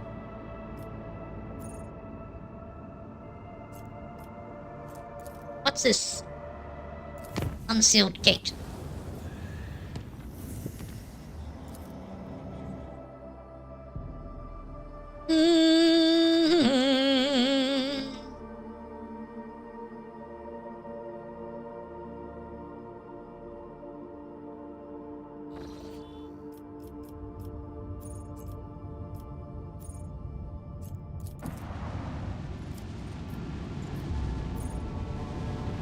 Oh, flying a bit too close to the sun, don't you think?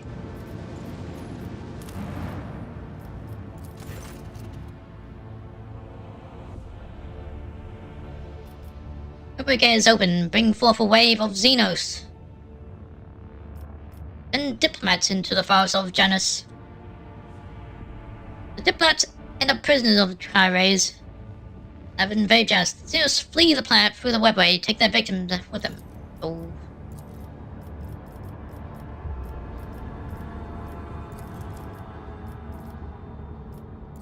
Plasteel.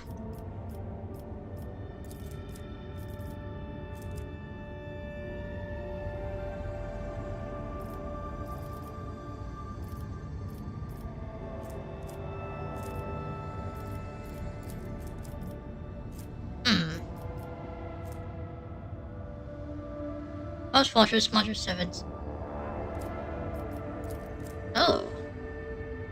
Heavens of Janus are restless. Their depths spectaculars ready to expend some serfs that'll turn them be enraged and deviants.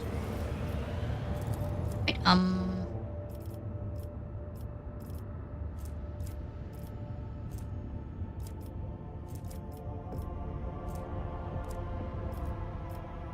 Dark Sages?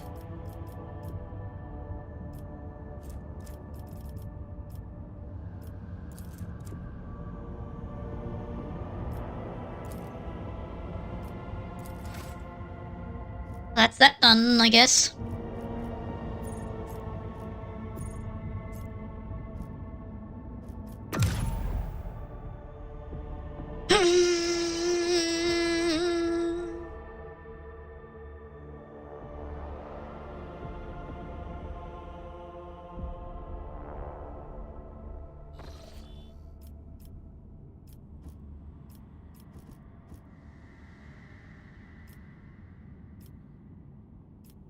Safeway.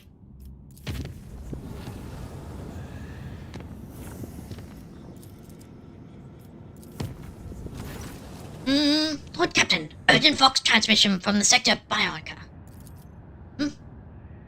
Hail, rogue trader. As you know, there are no unsolvable dilemmas, only poorly formulated questions. You strike me as someone who knows how to ask the right questions. So I would like to invite you to participate in my scientific research. Would you honor me with your presence in Sector Bionica? I would like to know more before I agree. Ah, well. In that case, I'm interested more in your philosophical outlook rather than your practical skills. I do not doubt the extent of your knowledge, but I myself will handle the technical aspects of the process. If you want to know about my focus and objectives, my research is dedicated to the extension and optimization of the bio processes that occur in the organic flesh. Each of this endeavor will be delivering a formula of righteous quantity of righteousness. Your assistance in this matter will be invaluable. I'm intrigued. I shall proceed to you directly, Gentor. Blessed are those who heed the call of Umsa. I look forward to our conversation, rogue trader.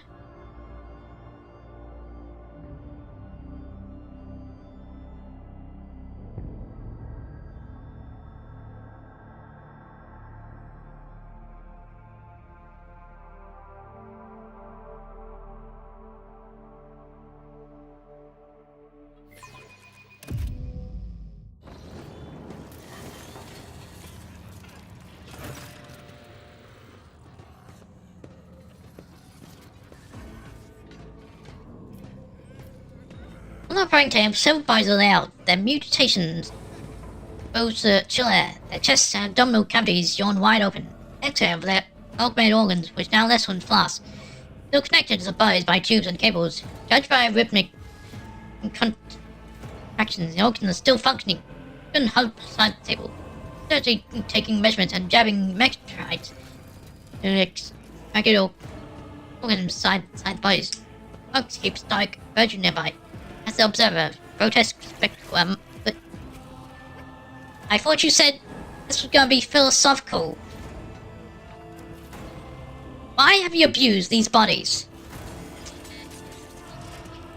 Temperature's massive bulk spins around to face you, his eyes dancing with excitement. Rogue trader! Your arrival has triggered a cascade of impulses in the peripheral cortex of my brain. Delight! That's the word I'll search for. Cast off your worries. The subject of the experiment had been preserved through a combination of alchemical compounds, local translations of the motor force, and moderately invasive organs procedures. In other words, all three are very much alive. Throughout the speech, Elgan's masters continue to manipulate the bodies. The crux! All three organisms were found in critical condition. I asked myself, is their usefulness and productivity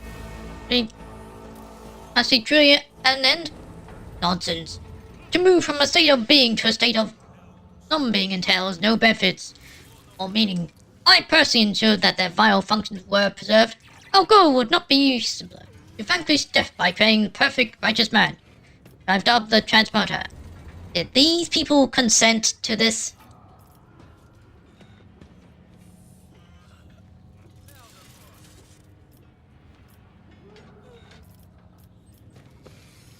Needless to say, the procedure is highly experimental and demands a certain looseness of interpretation in regard to augmentation canons, as well as integration of components that would incur the Imperium's disapproval. But the Omside teaches us to smelt any optical name of knowledge, especially when pursuing of such virtue. Organisms? They are not things, Ilgun. You're talking about people. Ah. See, we found our locker in your knowledge of scientific syntax. An organism is... breaks off and casts confused or knockers.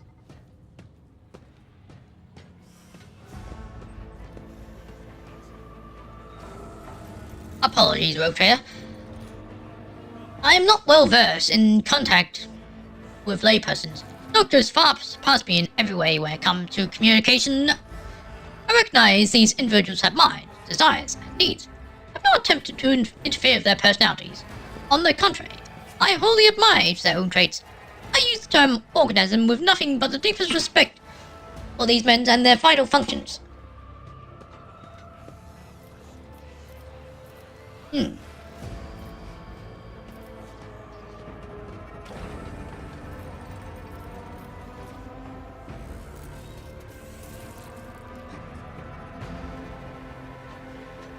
Let's talk of deviation from canons and mysteries components sound suspiciously akin to a heresy.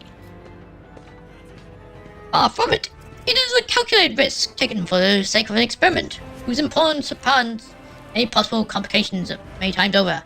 I'll exercise great diligence in overseeing the procedure, so there's no cause for alarm. Why are all these subjects so horribly mutilated? For two reasons. First is that they're previously fatally injured. I performed numerous rites and manipulation to ensure that each was able to avoid a fatal outcome. Second is I've been conducting necessary measurements to fully assess the compatibility of configurations on Firm Sanctum, organic component from optimal experiment result. This requires the extraction of said components.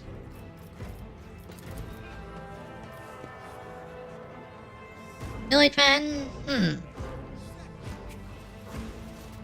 They're of different ages, so, We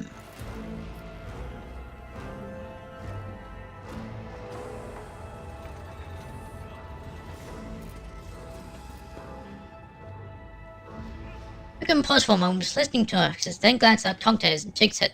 No, dear Skrullig, that would be excessive. Why is this experiment so important to you? An angry spark zips along the piston's nip of his beard. He floats higher, turning his glowering gaze on the sector ceiling. Because I cannot abide by a senseless waste of potential. I cannot accept that a foolish accident and the fragility of organic flesh can, in instant, deprive the Imperium of worthy servants. Though I am able to expend the surface of life, I'll do so, whatever the cost. Oh, so are these people gonna die? Anyway, I'd like to know more about them.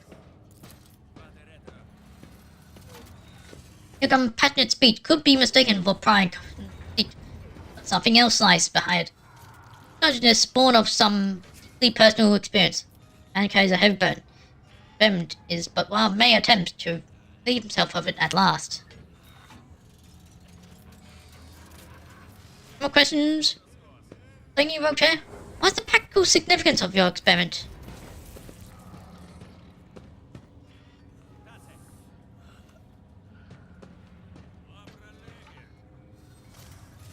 In their current state, each of these subjects is doomed, but as the parts of a dying mechanism can be combined again to create a functioning machine, so too can these subjects be combined into a single entity. Combined into a single entity? Granting them continued life through correct configuration of Firm Sanctum and organic components of Malfi. The thing required to continue experiments is solution to my desire, which subject should serve as the basis. Sounds like KFC. How did you decide to create... Ice motor, what is that? The true essence of amalgamation bets considered part of three individuals who excel themselves in service. Metaphysically, it consists of three beings, more flesh, Firm Sanctum, and righteousness. By creating perfect combination, achieve totality and vastly spiritual qualities just in Imperium. How did you decide to create transfer out of these three? These three are strong arguments in favor of each of them. Laser claw of Actite begins flexing to manipulate time with his words. Firstly, they perform their service impeccably, with just outstanding human qualities. Secondly, each body robust enough to receive the blessing of the Omsire. Thirdly, there's no chance of salvation for any of them. Are you so sure about that? Remnant is an abomination of human suffering. I demand that be stopped. Unnatural reaction. Wholly unstable. Natural, but perceptive. Let me ask you a question. What is humanity's primary mission? What are we striving for? What are we striving for?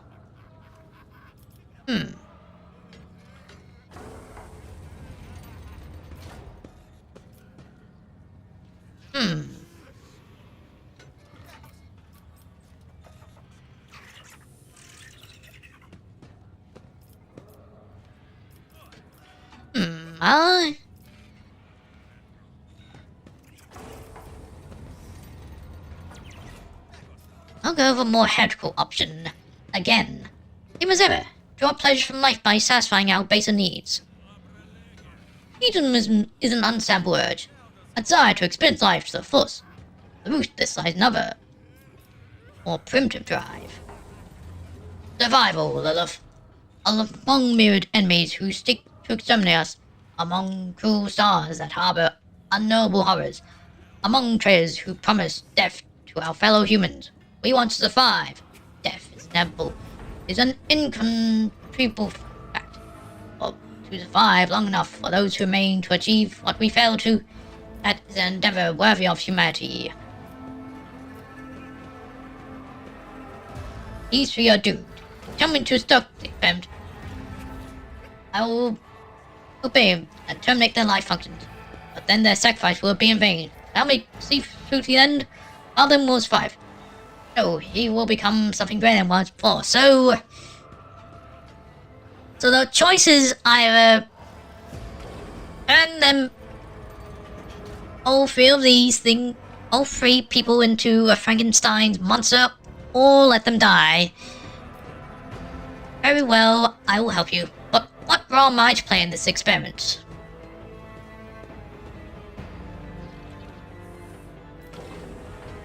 A decisive one. I can detail the composition and humor ratio of each experimental subject, measure the mass of their frontal lobe, or answer with acute accuracy on how often the heart contracts. But how does one calculate a man's rightness? How do you weigh the diligence of service? You'll help me answer these questions by choosing the base for Trackmaster. Assessments will help linchpin upon which this experiment hinges. Why not just combine all three minds serve as the basis? Three minds cannot coexist in one body. Setting aside the fact that even I would not be capable of achieving such a feat in practice, in theory, certainly lead to complete deconstruction of all three minds. Some less skeptical things that might even considered heresy. I see a point there. And some agreement in notice silence.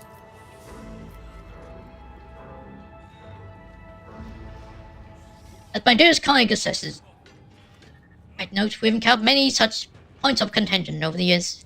Before I make my choice, dump out the merits of all three. Next, I touch the table with the middle-aged man. Enforcer Lorcan. He has gently served on ships since birth. A participant in countless combat landings. But he was a model of valor and steadfastness. He was known on the lower decks for being tough but fair. His last act of heroism was the rescue of an enforcer patrol and a number of workers on deck 515E2. Lorcan placed by over a cracked grenade thrown from the crowd by a muter. Next is the old man. Preacher Clearfus, originally assigned to serve in the ship's rookery, he rejected the luxury of the chapel in favor of an eternal pilgrimage on the decks where no servant of that accuracy had ever set foot.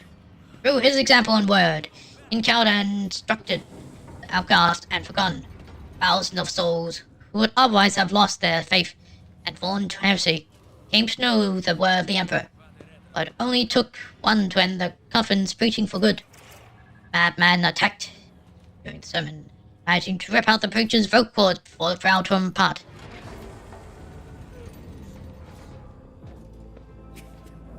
Finally, Veteran touched the voidborn youth, Mercush, a ventilation shaft crawler from the sorting hub 10.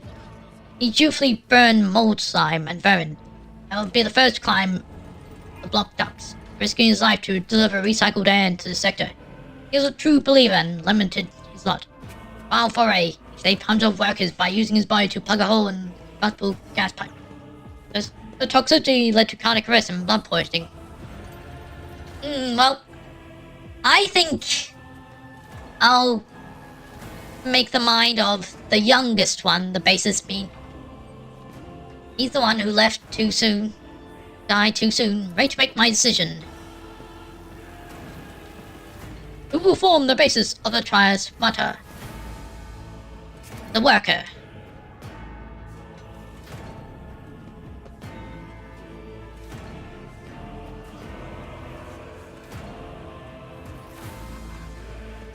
Logan contemplates half-dead man's lying stretched out on the surface. Choice be made, but Wu Day might answer the question. Why? Why him? I must know the thought process.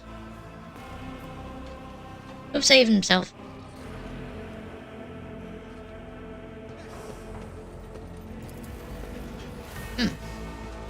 Elgun closes his organic eye, deep in thought. Finally his face breaks into a smile. Thank you, Lilith. This is it. The solution to our dilemma. I'll begin the Trisma procedure. May the organic flesh thick machinery be one.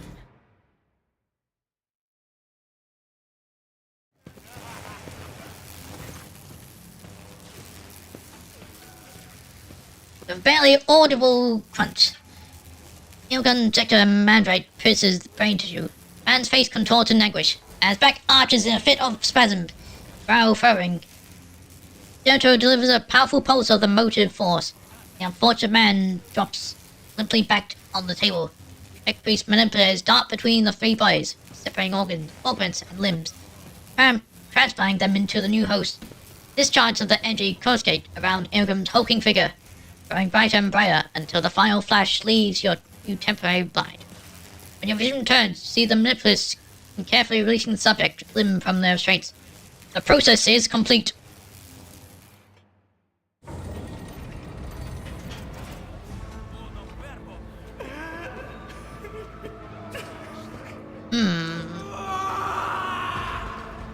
Oh dear.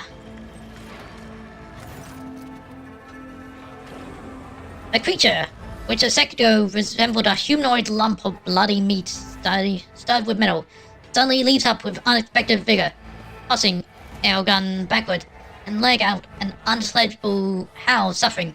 Before anyone can react, Outgun man bounds towards the entrance of Sector Biker, filling the Zercados with plaintive moans. Not unexpected. I was half expecting him to kill himself out of agony.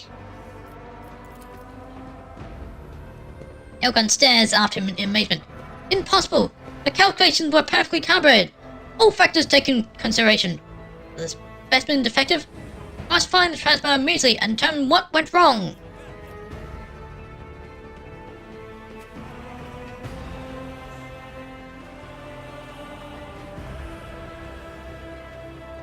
Zombie Packers Life. Adding the Rockmaster's anchor's voice. Lord Captain, an urgent report from Mr. Sorbeck. Strange creature resembling a malfunctioning servant is headed towards the lower decks, shouting pleas that make reference to you and Senator Fairburst.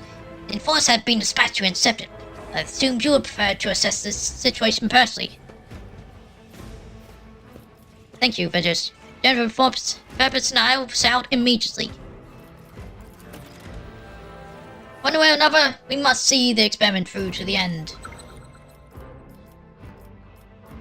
Okay, leave the lineup as it is.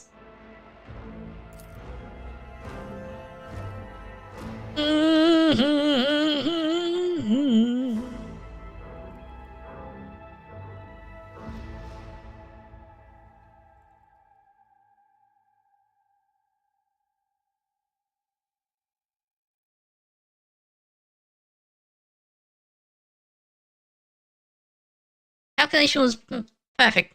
Adeptus Mechanicus arrogance. Keep your wits about you.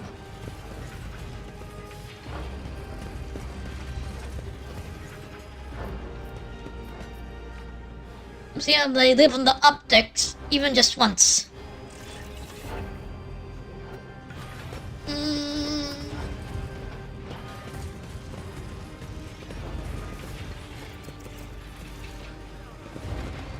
Wow, no one's from the lower decks down here to see us. Sure, that's why we're here, to see you.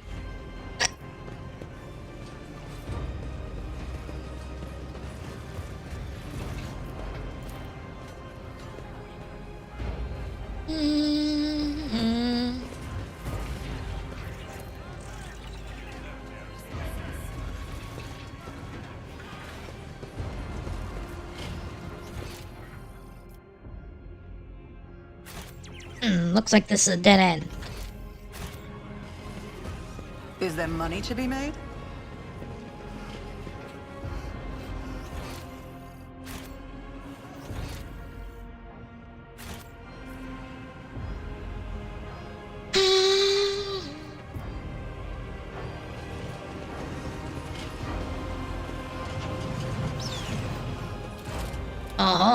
Lord Captain!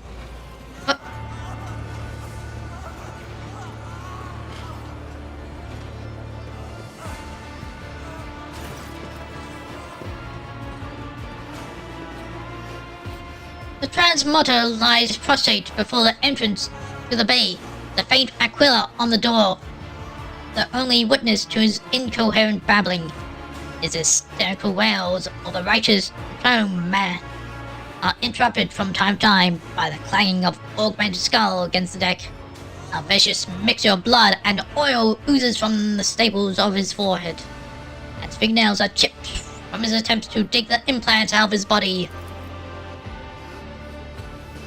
The young man stirs out prayers, interspersed with fearful lamentations of an unseen interlocutor. Lameness shows a weakness of the spirit. God ever, let me get him work! And Max his body, and the very mild speech turns into a frightening cacophony and barely sounds like language. Suddenly, Transfer pounds his head against the deck, spews forth another ragged sentence. Do I have a choice? Hunger's pouring at my door. I will work my shift and die before I betray the dynasty.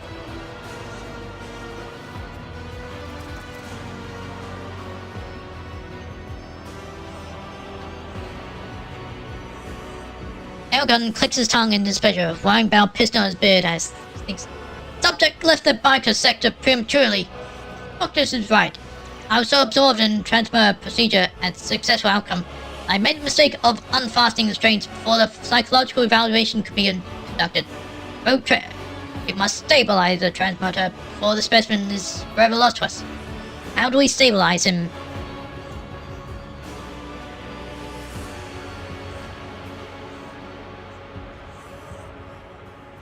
Just as a bandage binds a wound and a patch obscures damn steel, so can words heal fractured mind. Bewildered and frightened, does not understand the gift that has been given to him. Talk to him. Greetings. I'm Lilith. I just want to talk. And stopped, mumbling, and heads stopped. And shifts his cloud gaze to you, and see recognition in his eyes. Lord Captain? I'm no layabout. I'll work my shift. There's no excuse for either, but my heart, give back. I beg you. Young man digs his broken nails, this, and makes pitiful attempt to rip it out. Break down weaving, straying from side to side. Because can a person who sacrifices self for others be without a heart? It may beat differently, but does still beat. I believe in you, and everyone you save believes in you. Do you?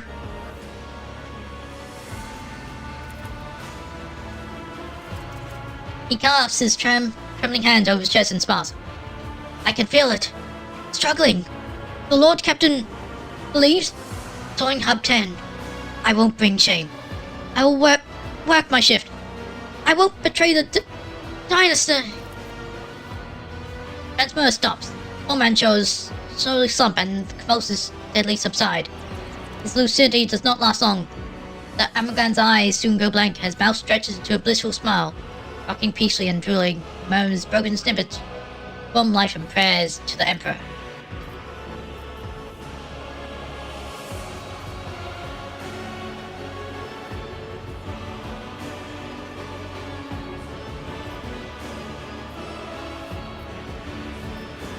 Absurd! Unacceptable! Elgon scans the transmitter, furiously pounding the keys of my counter out upon his torso.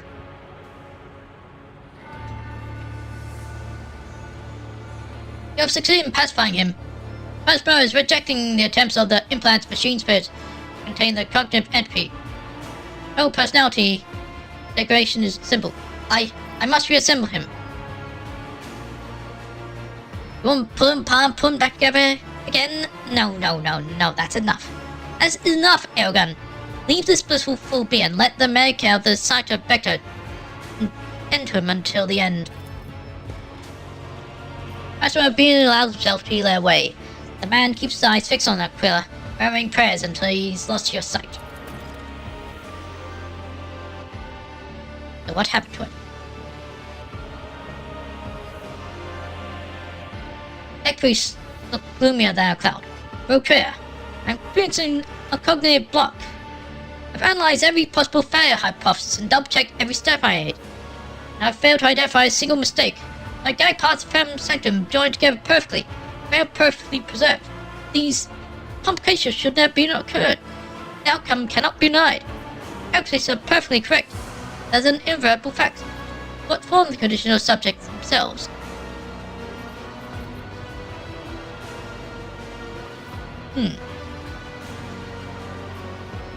People are not machines. You try to break people down to mechanical components. Original hypothesis was flawed. The Olympus galvanic cell crackles nervously. My hypothesis is flawed? But how? It's inconceivable. Or have I strayed and committed heresy by believing that I comprehend the nature of machine god by thinking that we are simpler creatures than him? Rogue Trader, I thank you for your contribution to our research.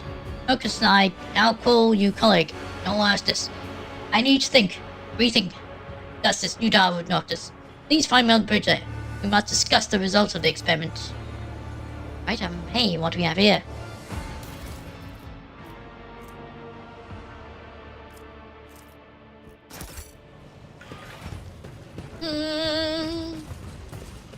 I always have a backup plan.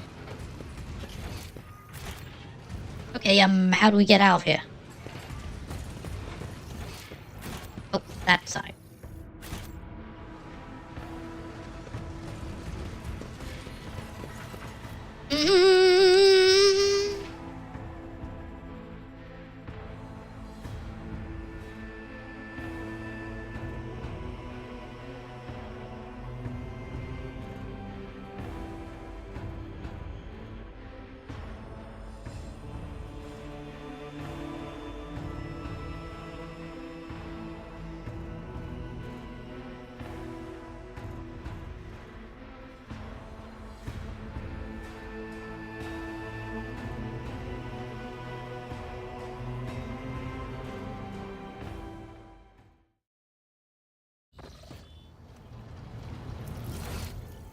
Where is he?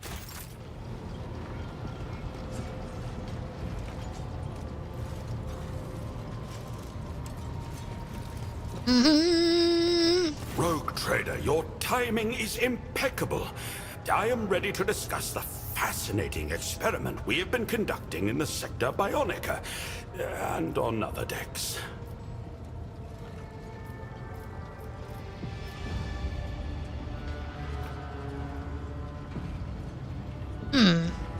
You want to discuss the results of the so-called Risimoto experiment? Indeed.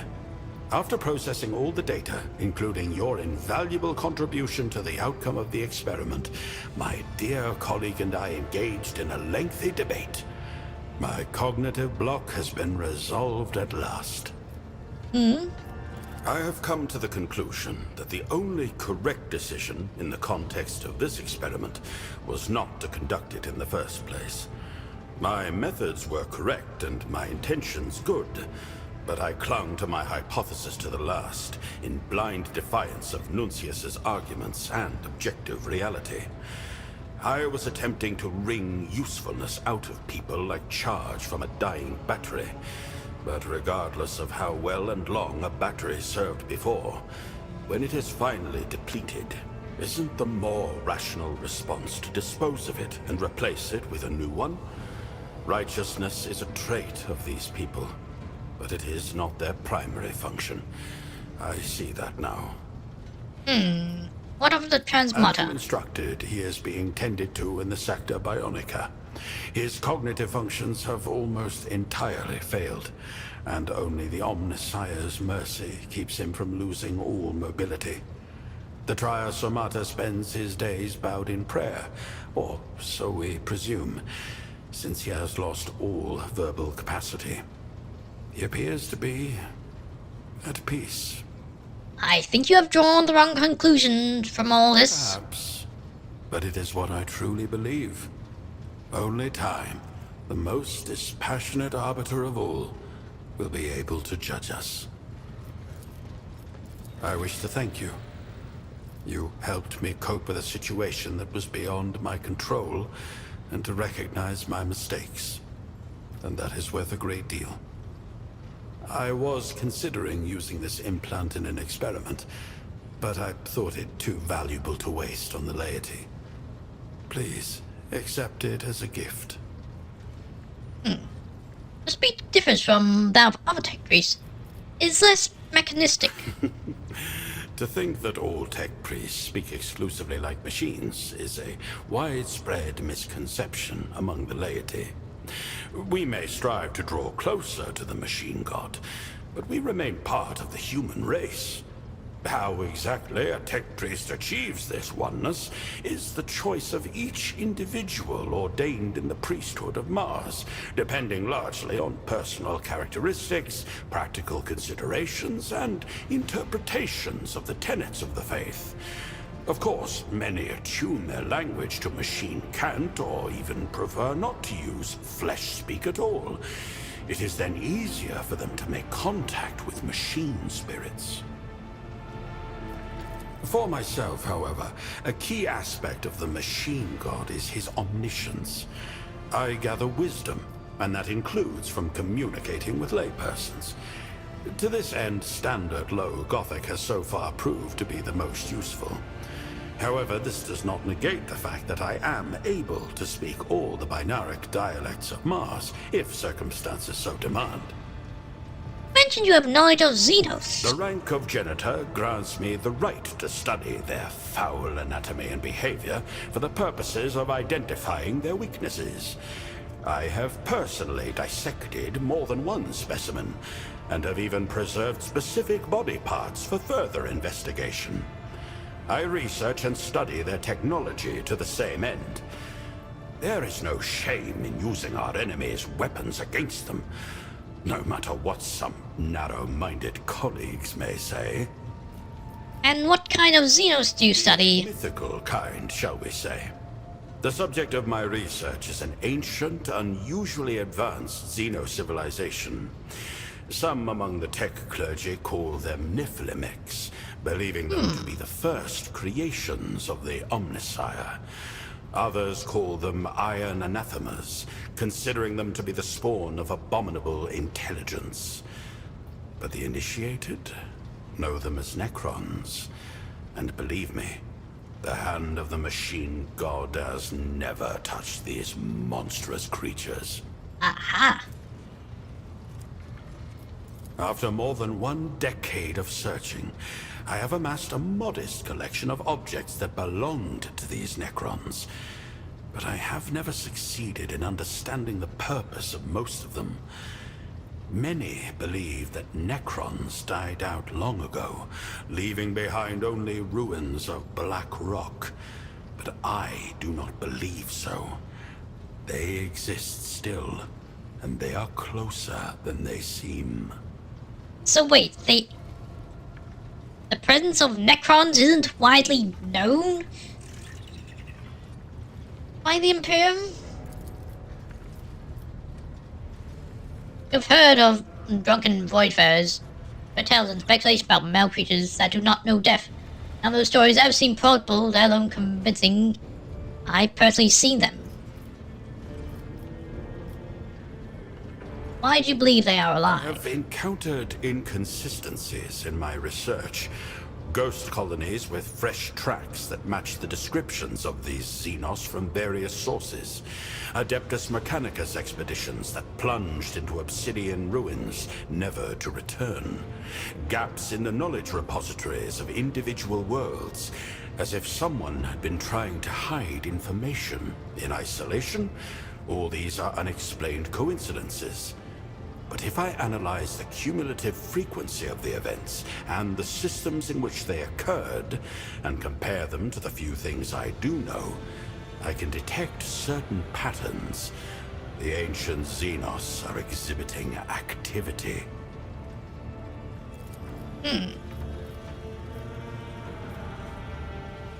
Sounds like more than belief.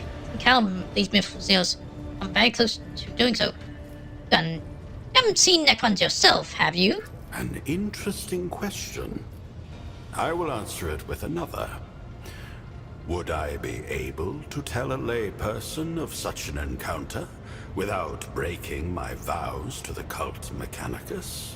This question does not require an answer, just food for thought. When is Rogue Trail supposed to take place? I have no idea. Some point in the 41st millennium. Let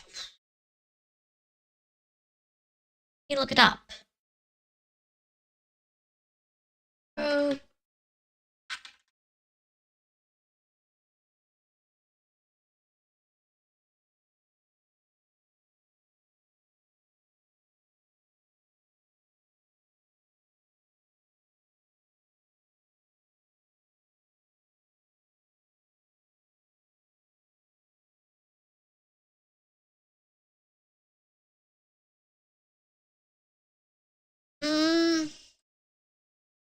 It seems that time frame of this game is very vague. I'm saying of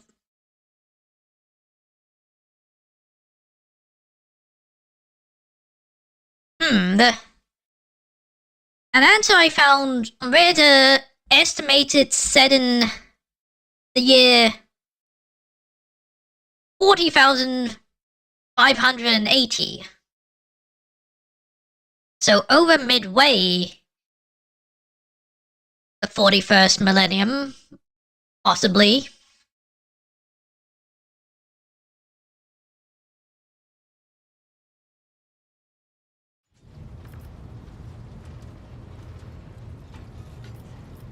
What objects do you have in your collection? The beauty of it, I don't know. Allow me to specify. It includes objects of mostly regular forms, cubes, spheres, cylinders, made of unknown black stone or metal. Many are covered in glyphs or patterns that cannot be deciphered. Fascinating trinkets that I have spent years studying, but have never progressed beyond flimsy theories that cannot be confirmed experimentally. Perhaps my approach is fundamentally flawed, or the objects are non-functional. Or perhaps they simply do not want anyone to root out their secrets. It's a mystery. A stimulating mystery. Let's talk about something Forward to else. seeing what new topic of discussion you propose.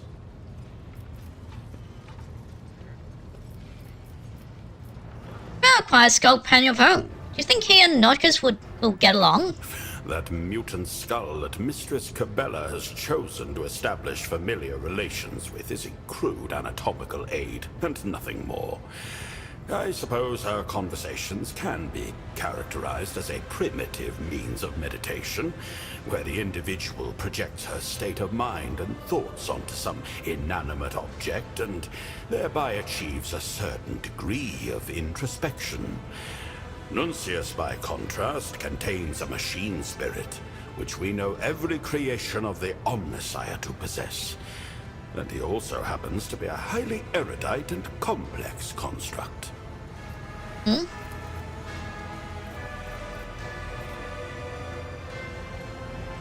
Does not come to a witty remark. I must take my leave. Conversation stimulating, and I will look forward to your next visit. Right,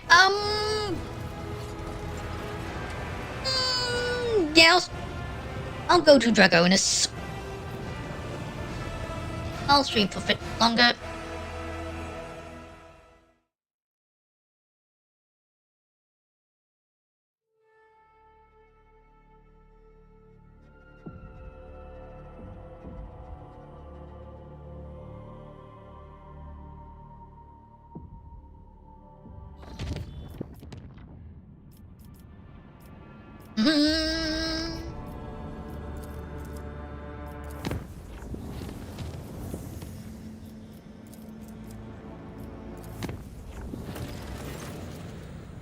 I just begun a new stage of development. Oh.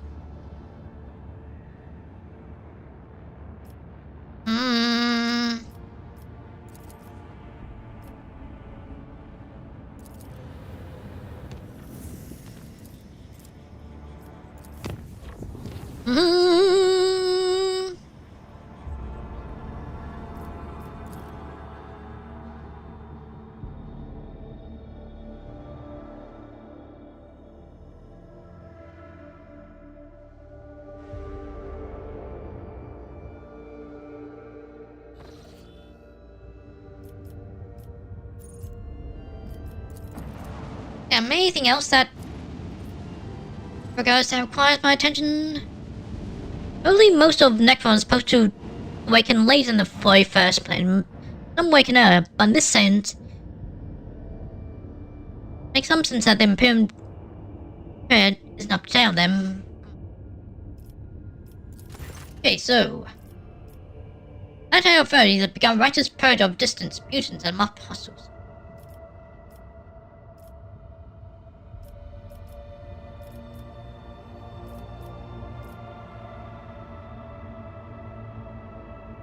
And the purges. Body of planetary officials was damaged, but the rogue trader's popularity only has grown. And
don't remember that being there.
So, right address.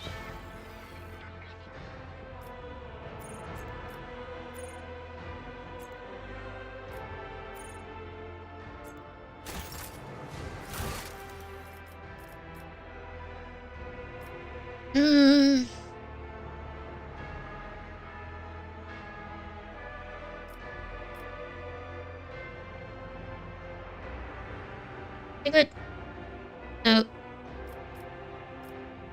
what do I do?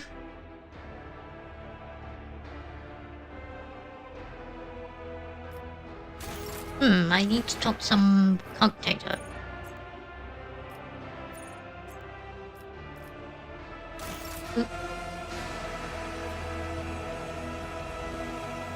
No. Where?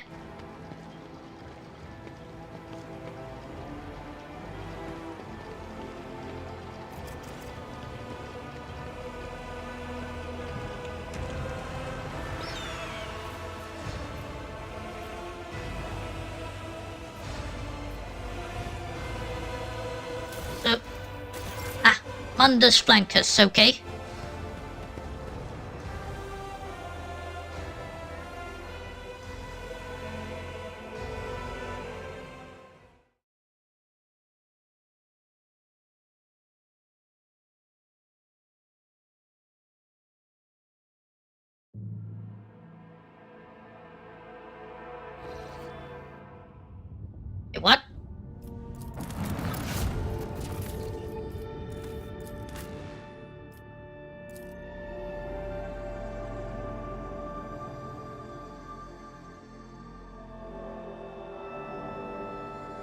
I guess that's the name of the system. Who do I talk to?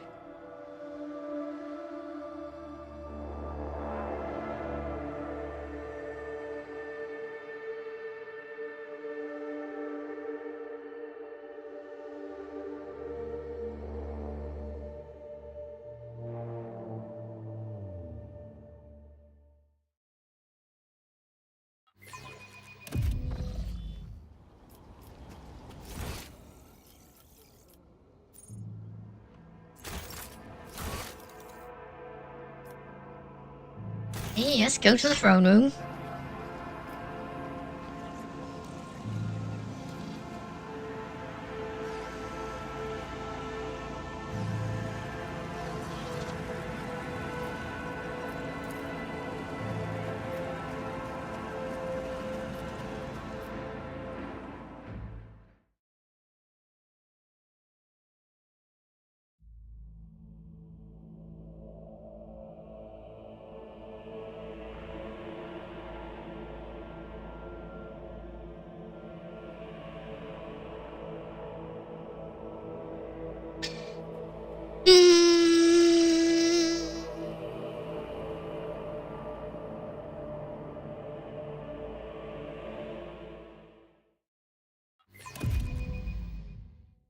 What's this cognitive?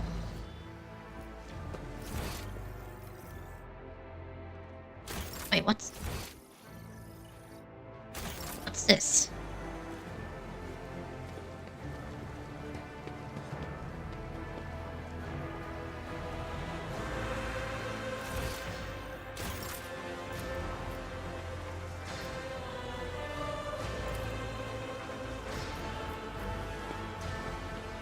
So that there.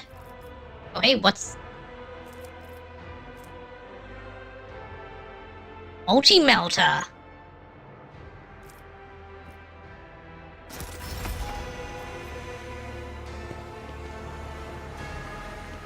So is that this?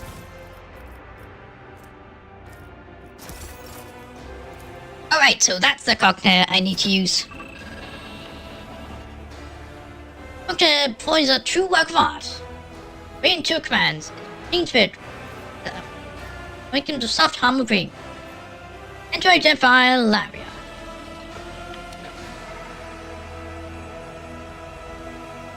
New minutes.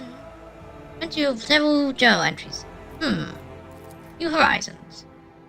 These star systems, system factum come into my possession in my journey shall henceforth know that Aerosol, Ignis, Cora, and Forest Porter.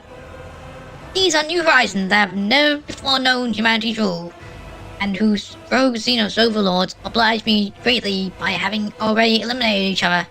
Artifacts they left behind, a legacy of sorts, are priceless. They I took off and sent out their corpse while the Fortress Porter world carries immense power with it, and is but one among a wealth of relics.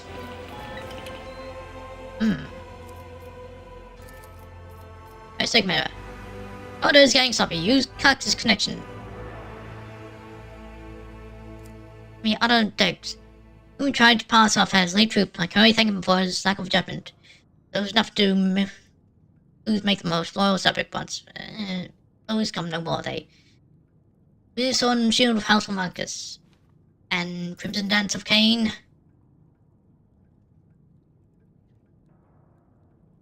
Power contained within this plays a most seamless one. Even exiled. Of several days, Zeros captured my orders being able to identify anything illuminating, save for the weapon's aim, the Crimson Dance of Cain. Now Cain to be an all-up-paying embodiment of war itself, their bomb belief system. Fitting name for it. Interesting. First archive. Enormous. However, ancient device machine spirit turned up the unusually accommodating, and informed you that it will readily open any section of archive. Okay, well, that will do for today.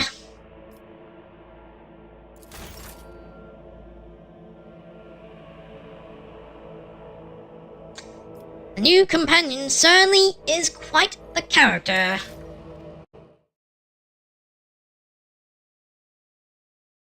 No combat today, but like I said, I've come to appreciate aspects of RPGs besides combat. DLC is story dense. Well,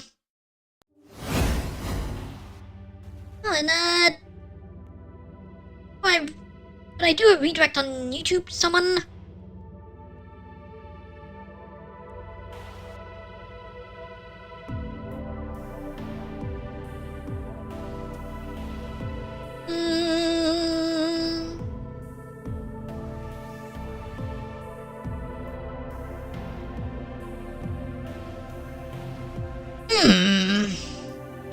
Team Mary is doing 12-hour League of Legends stream. I'm pretty sure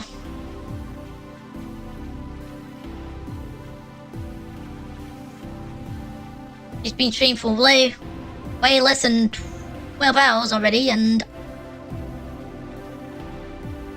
as for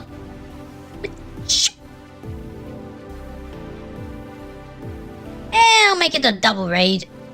We just... In fact, I can see how long she's been streaming right here. Right? We have to see how long... It hasn't quite been 12 hours yet, so... Still plenty of time for her stream.